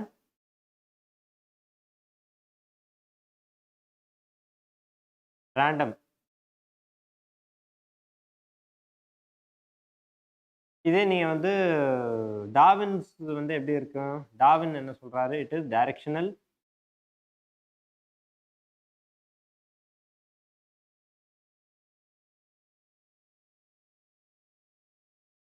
இவர் என்ன சொல்றாரு, it is directional and small அப்படின்னு சொல்றாரு. சின்ன சின்ன வேரியேஷன்ஸ் ஸ்லோவா. Okay,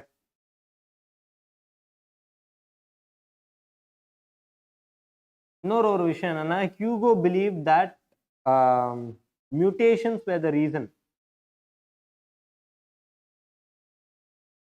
Okay, mutation is the reason for evolution அப்படின்னு சொல்றாரு.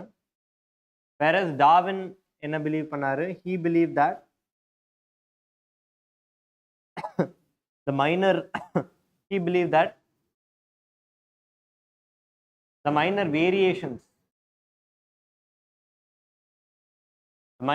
variations which were heritable are the reason for evolution அப்படின்னு சொல்றாரு.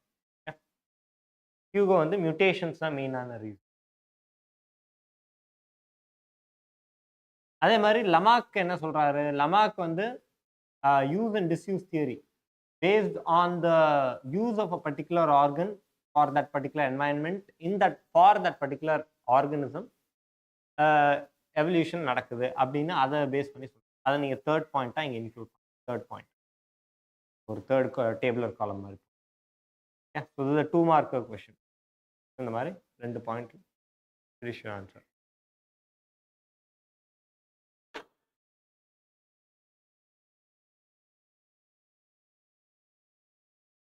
கண்டினியூ பண்ணுங்க படிக்க.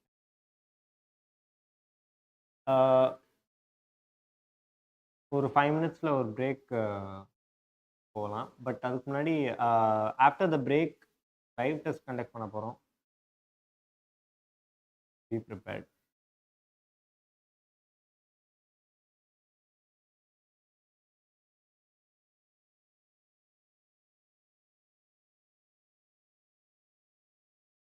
ஒரு லைவ் டெஸ்ட் கண்டக்ட் பண்ணுவோம். அவங்க மேம் இப்போ ஒரு 15-20 மினிட்ஸில் மாலிகுலர் பேஸ் ஆஃப் இன்ஹெரிட்டன்ஸ் நேற்று நடந்துச்சு இல்லையா, ஸோ அதை பேஸ் பண்ணி மேம்கிட்ட இருக்கு.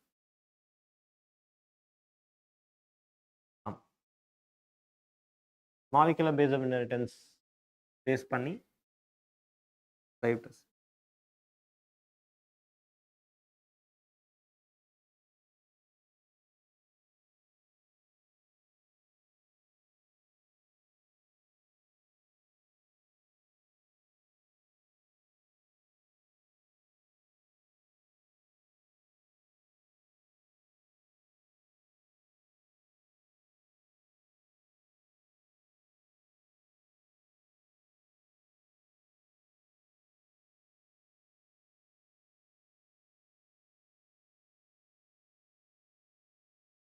ஒரு 5 மினிட்ஸ். ஒரு ஈத் முபாரக். ஈத் முபாரக்.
ஓகே. ஒரு 15 மினிட்ஸ் பிரேக் எடுத்துக்கோங்க. பிரேக் முடிஞ்சதுக்கப்புறம் ஸ்டார்ட் பண்ணுவோம்.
ஸ்டிச் போட்டிங்களா?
இன்னும் அனுப்பலைங்க.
ஓகே, ஸ்டார்ட் பண்ணலாமா?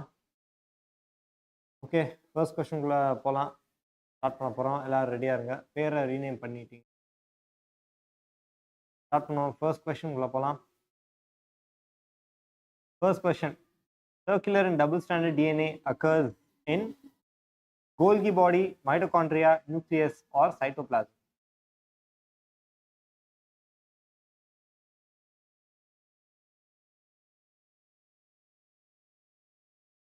Answer is option B, mitochondria. Okay, that's fastest. Question 2 க்கு போலாம். Double helix model of DNA, which was proposed by Watson and Crick, was of cDNA, bDNA, ddNA, or zDNA.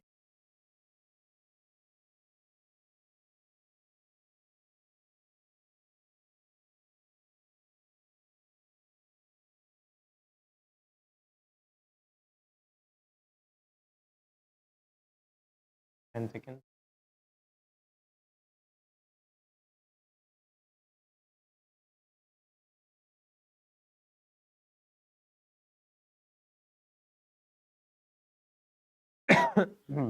Option B, bDNA is the correct answer. Question 3. If there are 10,000 nitrogenous base pairs in the DNA, then how many nucleotides are there?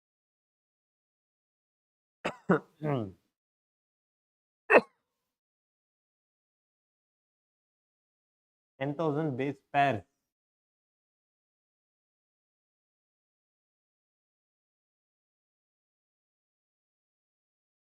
Ten seconds.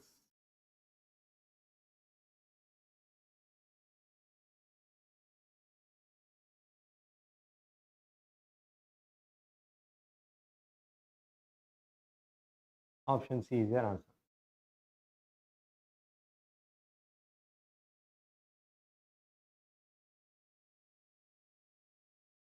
Okay, question number 4.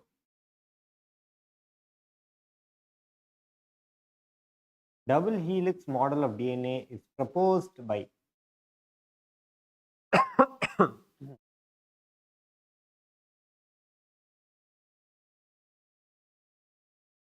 Watson and Crick.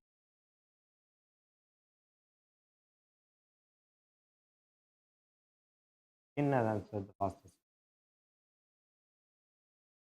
Okay, next question start பண்றோம். Backbone in structure of DNA molecule is made up of pentose sugar and phosphate, hexose sugar and phosphate, purine and pyrimidine sugar and phosphate.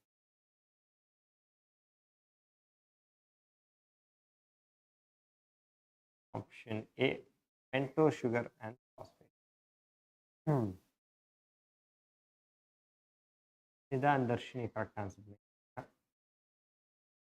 Question number 6. The substance which is common in DNA and RNA is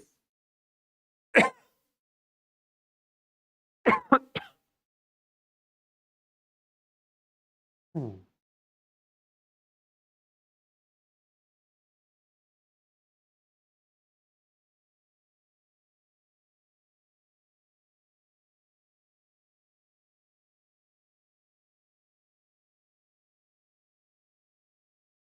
5 seconds தான் இருக்கு.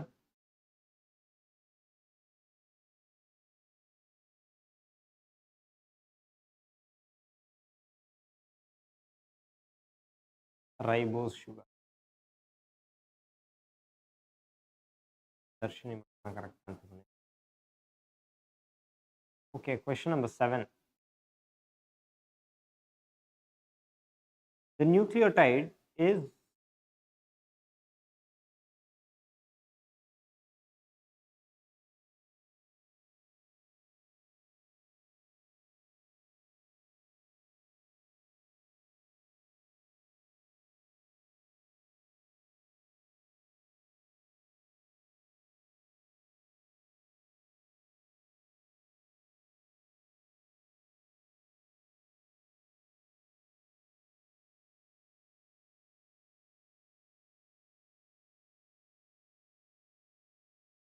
A is your answer.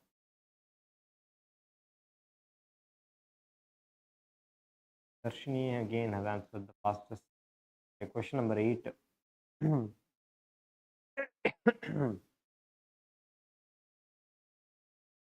DNA differs from RNA in only sugar, nitrogen base, only nitrogen base in sugar, none of the above.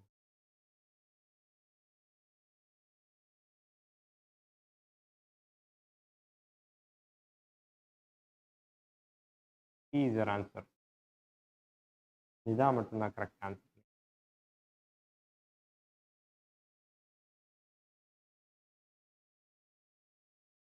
போகலாம். The unit of nucleic acids is phosphoric acid, nitrogenous base, pentose sugar, nucleotides.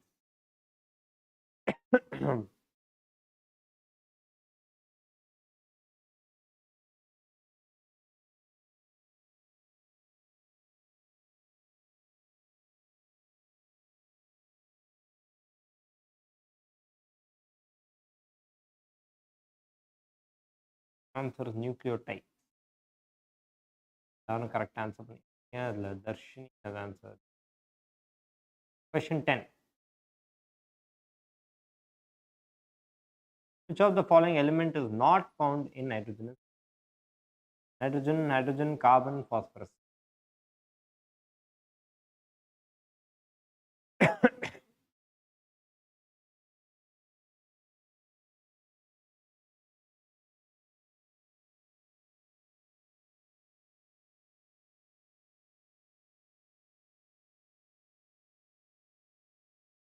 Phosphorus. Then kin correct answer. Kin has answered fastest. Question number 11. DNA was first discovered by Miescher, Robert Brown, Fleming, Watson, and Crick.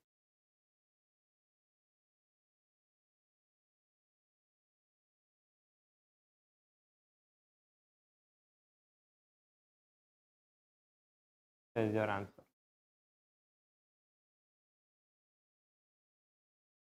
Kin has answered. Okay, next question. Question number 12. Nucleic acid is not found in nucleus and nucleolus, peroxisome and ribosome, mitochondria and plastid, chloroplast and nucleosome.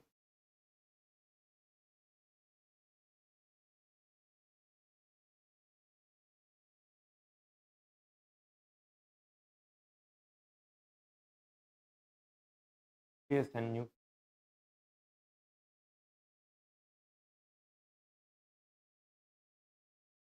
இந்த கொஸ்டின்ல வந்து answer கீழே ஒரு error இருக்குன்னு நினைக்கிறேன். Correct answer is option D, peroxisome and ribosome. Okay, இது கீழே ஏதோ mistake. Question number 13. DNA is not present in mitochondria, chloroplast, bacteriophage, TMB.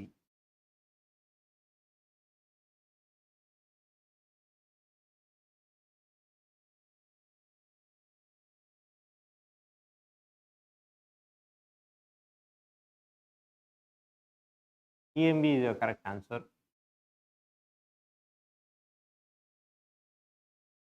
Darshini has answered the fastest. Question 14.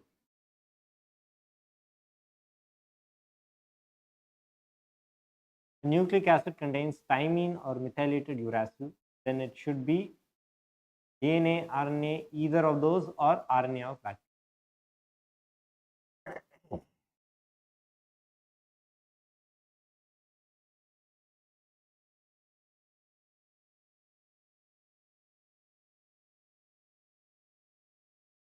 DNA is your answer. Nida and Tia correct answer. Okay, question 15.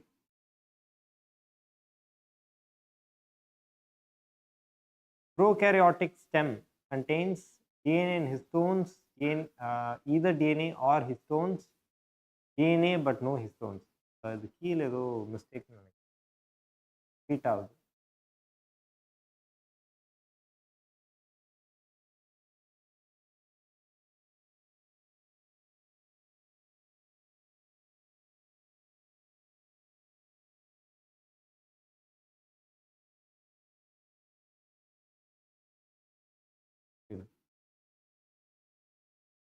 First and second option, Kramer, DNA and histone. Anyways, the answer is DNA, but no histone. Both one is your answer. Nida has answered the fastest. Okay, question 16. N2 base together with pentose sugar and phosphate forms building block unit of nucleic acid. So that is the nucleoside, polypeptide, nucleotide, or the amino acid.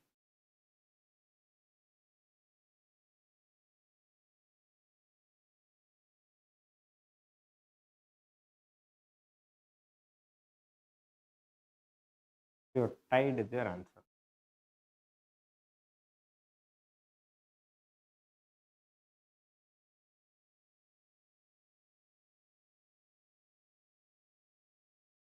Nida has answered the fastest.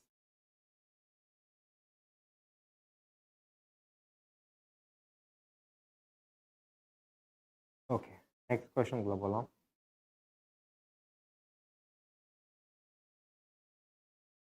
One of the characters of DNA is uracil deoxyribosugar single strandedness, stability of protein synthesis.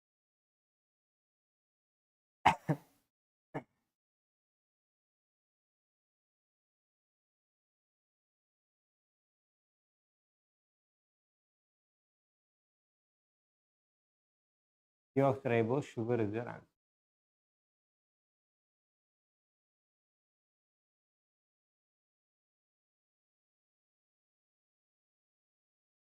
Nida has answered the fastest. Question 18.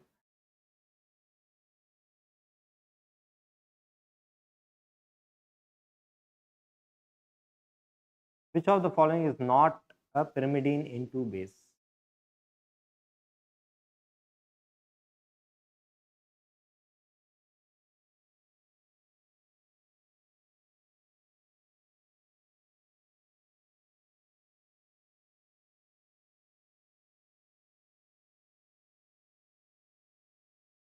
Guanine. Uracil is your answer.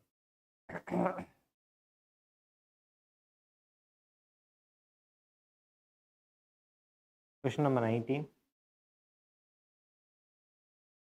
The purine and pyrimidine pairs of complementary bases are ruled by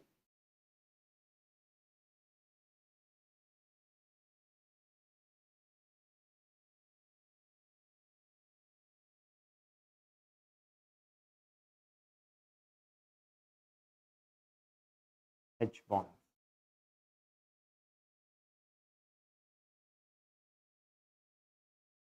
By the way, the Mundana question, which of the following is not a pyrimidine N2 base? Guanine. Okay, ஏன்னா purine adenine and guanine இல்லையா? Pyrimidine cytosine, thymine and uracil. Guanine purineன்றனால it is not a guanine. Okay, question number 20. Number of H bonds between guanine and cytosine are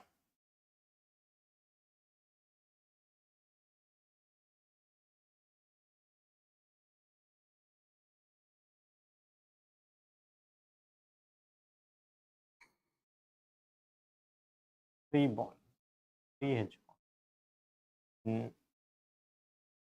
Chin has answered the first. Okay, question 21. Which purine and pyrimidine bases are paired together in H bonds in DNA? AC and GT, GC and AT, GA and TC, or none of them?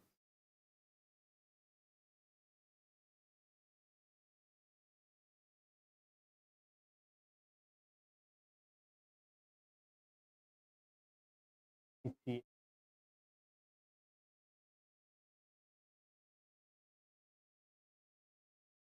Nida has answered the fastest. Question 22. Single-stranded DNA is present in TMB, Salmonella, Coliphage, or bacteria.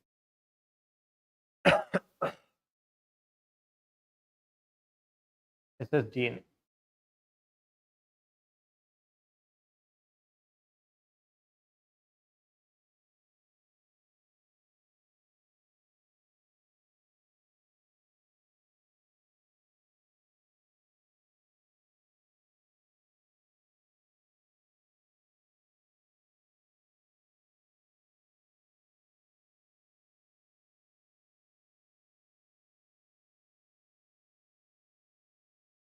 Polyphage is the answer. Correctly. Question 23. What is the nature of the two strands of a DNA duplex?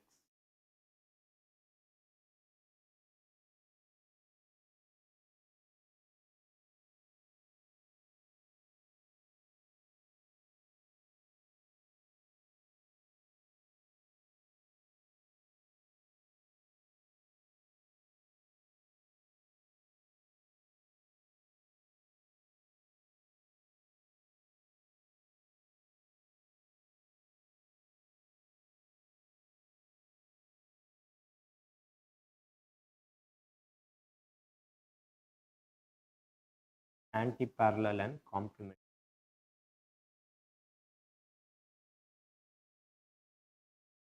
Darshini has answered the fastest. Okay, question 24. On an average, how many purine N2 bases are present in single coil of DNA?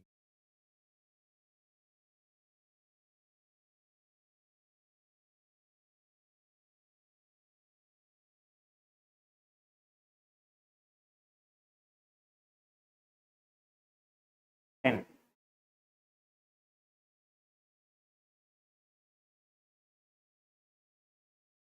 Darshini has answered the fastest. Okay, question 25.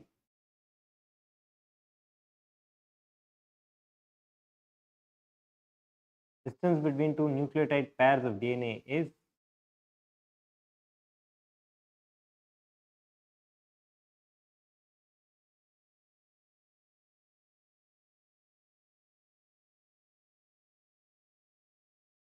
before nanometer.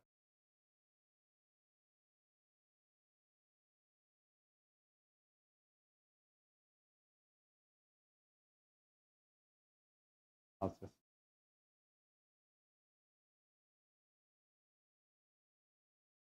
அடுத்த கொஸ்டினுக்குள்ள போகலாம். Question 26.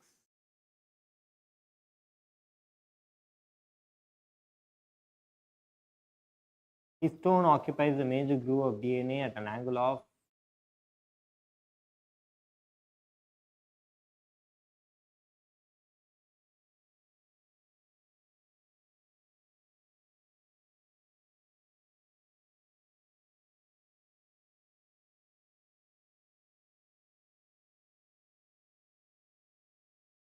thirty degrees to helix axis. That answered the fastest. 27th question.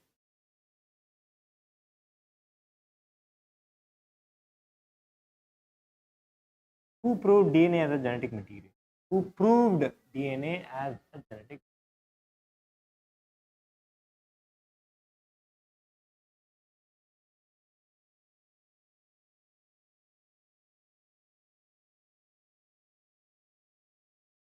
Question.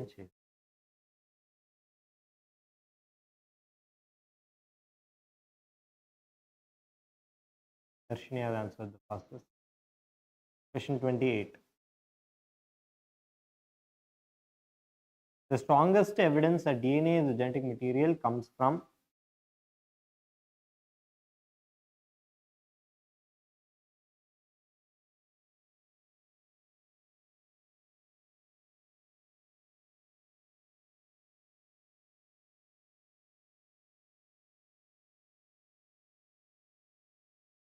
transformation of bacteria.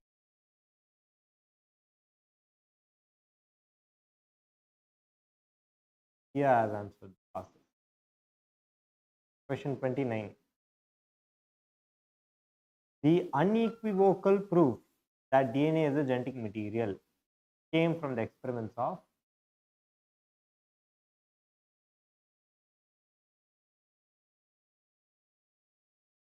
Hershey and Chase.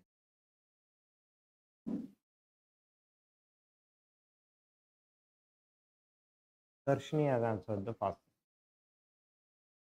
Question number 30. A bacterium with completely radioactive DNA was allowed to replicate in a non-radioactive medium for 2 generations. What percentage of the bacteria should contain radioactive DNA?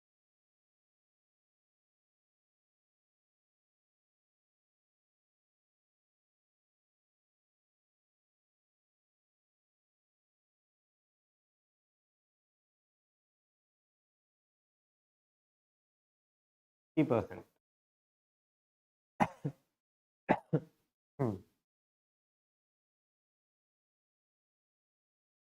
Harshini has answered. Okay, next question start now.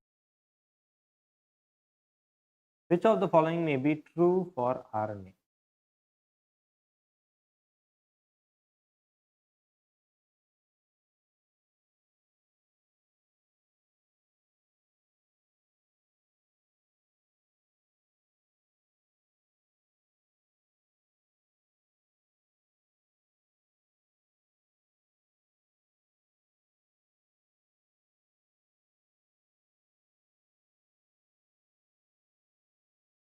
Time முடிய போகுது.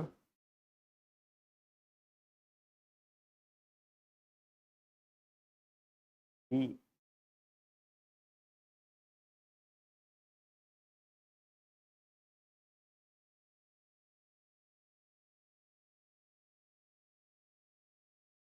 DNA மாதிரி RNA வந்து is actually RNA is single stranded, DNA is double stranded. Yeah. அதனால சார்கப் rule படி A is equal to T, G is equal to C. So இது வந்து apply ஆகாது RNAக்கு. So bases will not necessarily exist in or normal equal proposition, equal proportion. So அந்த RNAக்கு அது. Okay, 32. In RNA, nucleotides are bonded by என்ன bond? Bond, phosphodiester, ionic salt linkage type of a bond. Nucleotides in RNA.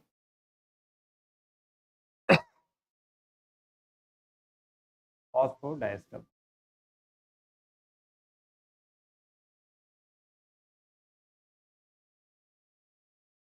Harshini has answered the process.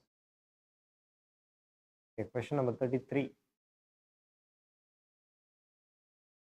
Retrovirus has which of the following genetic material? DNA, RNA, DNA or RNA, none of these. Retrovirus.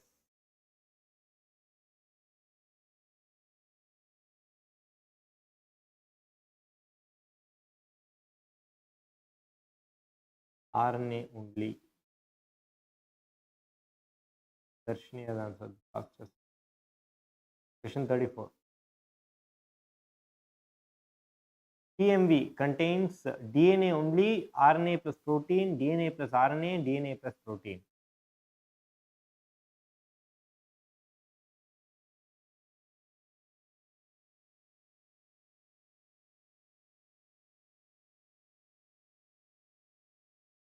DNA.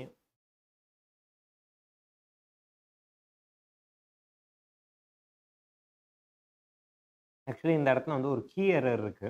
ஏன்னா tobacco mosaic virus வந்து it is an example where tobacco mosaic virusல you have a single stranded RNA which is surrounded by a capsule which is made up of protein. So it is option B should have been your answer.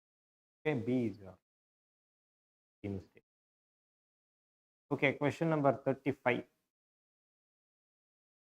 RNA contains which of the following base in place of thymine of DNA? Guanine, uracil, adenine, none of these. Obvious an answer.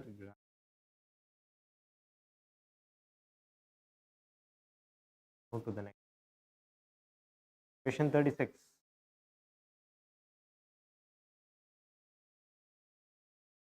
Genetic information are transferred from nucleus to cytoplasm via cell through the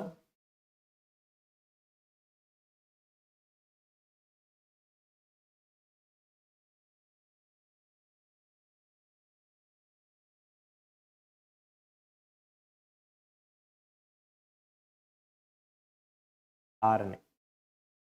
Messenger RNA.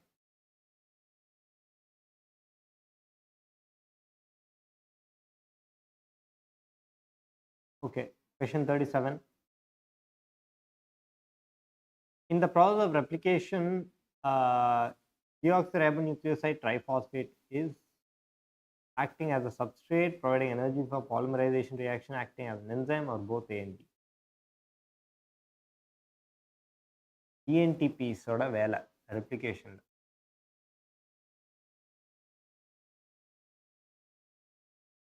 ENTPs வந்து both acting as a substrate as well as providing energy, right? Triphosphate molecule. Both A and B. In has answered.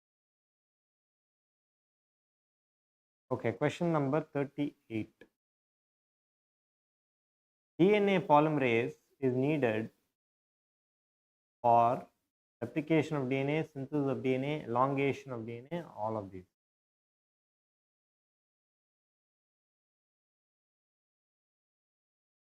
Needed for all of these. Elongation of DNA, synthesis எல்லாமே. Elongation elongation அடங்கி இருக்குது. இதா என்ன answer? என்ன answer? Question 39. DNA duplication occurs at meiosis 2, mitotic interface, mitosis only, mitosis and meiosis. The fourth option is mitosis and meiosis.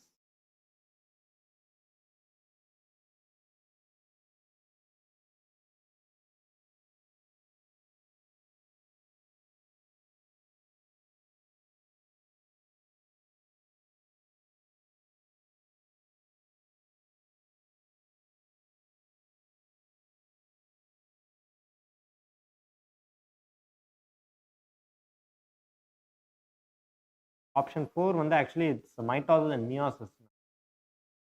ரெண்டு ப்ராசஸ்லயும் வந்து DNA duplication நடக்கும். Mitosis and meiosis. Correct, mitotic இன்டர்ஃபேஸ்ல நடக்கும், கரெக்ட் தான். பட் ஆக்சுவலி இந்த fourth option வந்து mitosis and meiosis typo நான் அதான் சொன்னேன்.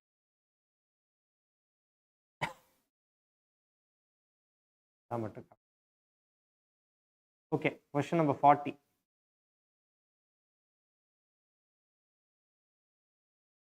DNA replication occurs at G0 and G1 stage, G2 stage, S stage, or mitotic phase.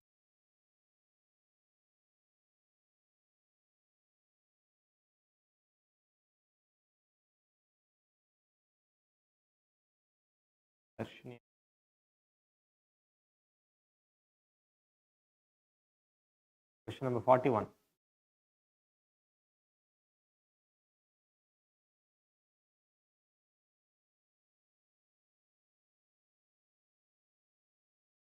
A DNA molecule in which both strands have radioactive thymidine is allowed to duplicate in an environment containing radioactive thymidine. What will be the exact number of DNA molecules that contains the radioactive thymidine after 3 duplications?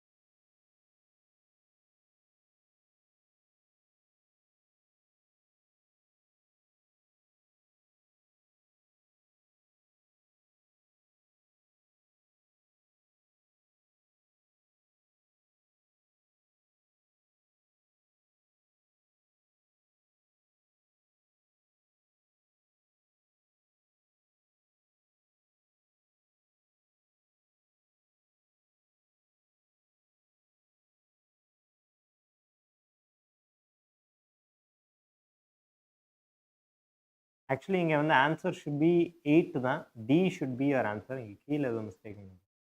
ஏன்னா நம்ம ஒரு DNA மாலிக்யூல்லேருந்து start ஆகும். ரெண்டுமே வந்து 2 ஸ்டாண்டுமே radio ஆக்டிவாக இருக்குது. So இப்போ என்வாயன்மெண்ட்லேயும் வந்து தைமிடின் ரேடியோ ஆக்டிவ் தைமிடின் தான் இருக்குது அப்படின்னா நியூலி சிந்தசைஸ் ஸ்டாண்டும் வந்து state will be radio active இல்லையா? ஸோ அதனால and 3 duplication 2 to the power 3 8 molecules. So 8 of those molecules will be radioactive. Option D should have been your answer. It is your answer. Next question, question number 42.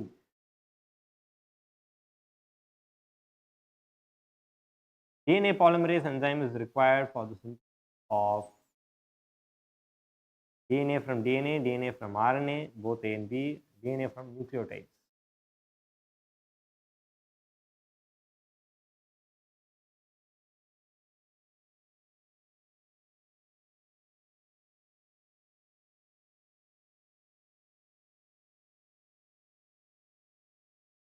A is your answer.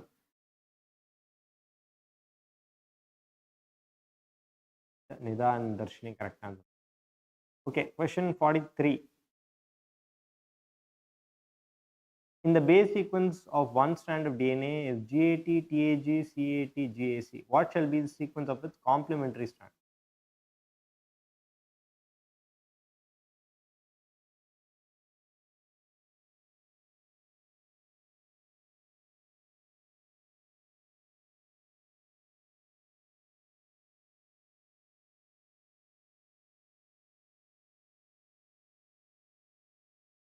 Option.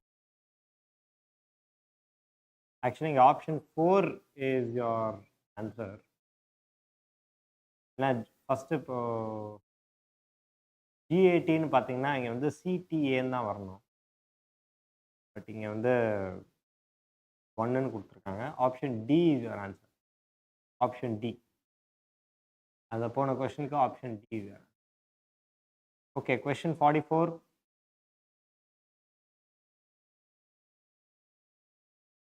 The method of DNA replication which two strands of DNA separates and synthesizes new strand is dispersive, non-conservative, semi-conservative, non-conservative.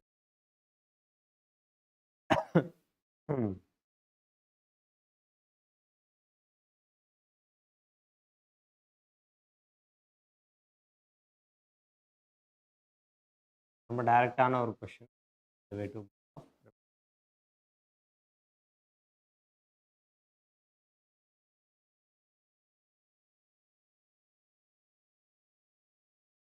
Nida has answered the fastest. Okay, question 45 குள்ள போலாம். Question 45ல என்ன சொல்றாங்க? During replication of a bacterial chromosome, DNA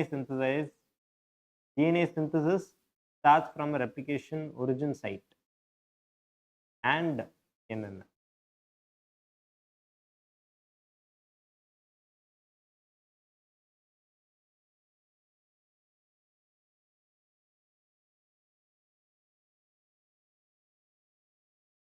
Moves in bidirectional.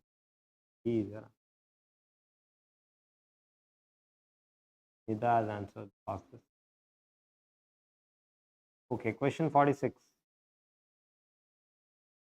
The process of copying genetic information from one strand of DNA into Y is termed as Z.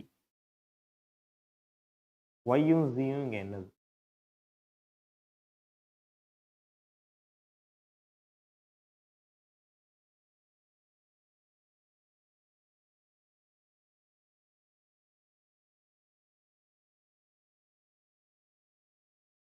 இங்கே வந்து one strand of டிஎன்ஏன்னு சொல்கிறாங்க. One strand of டிஎன்ஏன்னு சொன்னனால it Khan B option சியில் வந்து டிஎன்ஏன்னு போட்டிருக்காங்க. இங்கே வந்து 2 ஸ்ட்ராண்டுமே அப்படின்னா இட் இஸ் ரெப்ளிகேஷன். இங்கே வந்து வெறும் one strand of the DNA அப்படின்னா it is transcription. Okay, option B will be your answer. Darshini fastest. Okay, question number 47. Code in RNA corresponding to AGCT in DNA is corresponding to RNA. Code in RNA.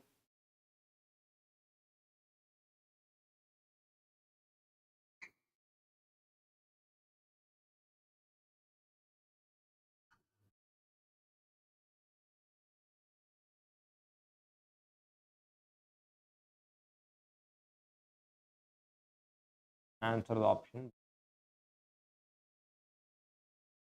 RNA you have uracil instead of thymine. Adenine opposite instead of thymine you have uracil. Darshini has answered the fastest.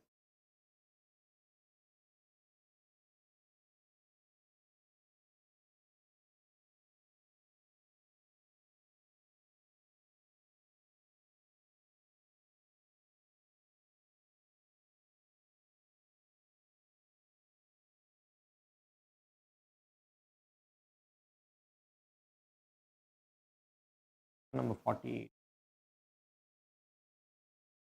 Which of the following is called adapter molecule?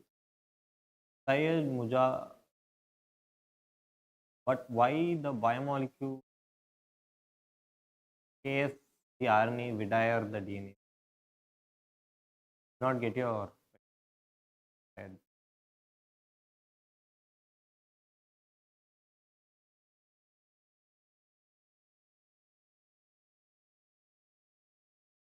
Option C, tRNA is your answer. Adapter molecule.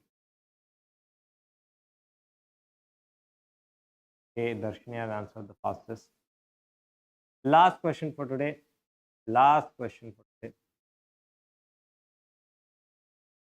Which may be attached with adenine base in RNA?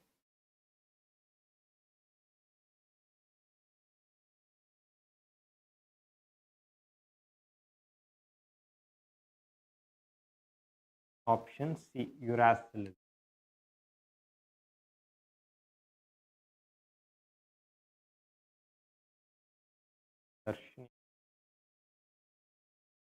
இன்னைக்கு இது quiz winner வந்து நிதா தான். Thanks for attending to this class. நாளைக்கு பார்ப்போம்.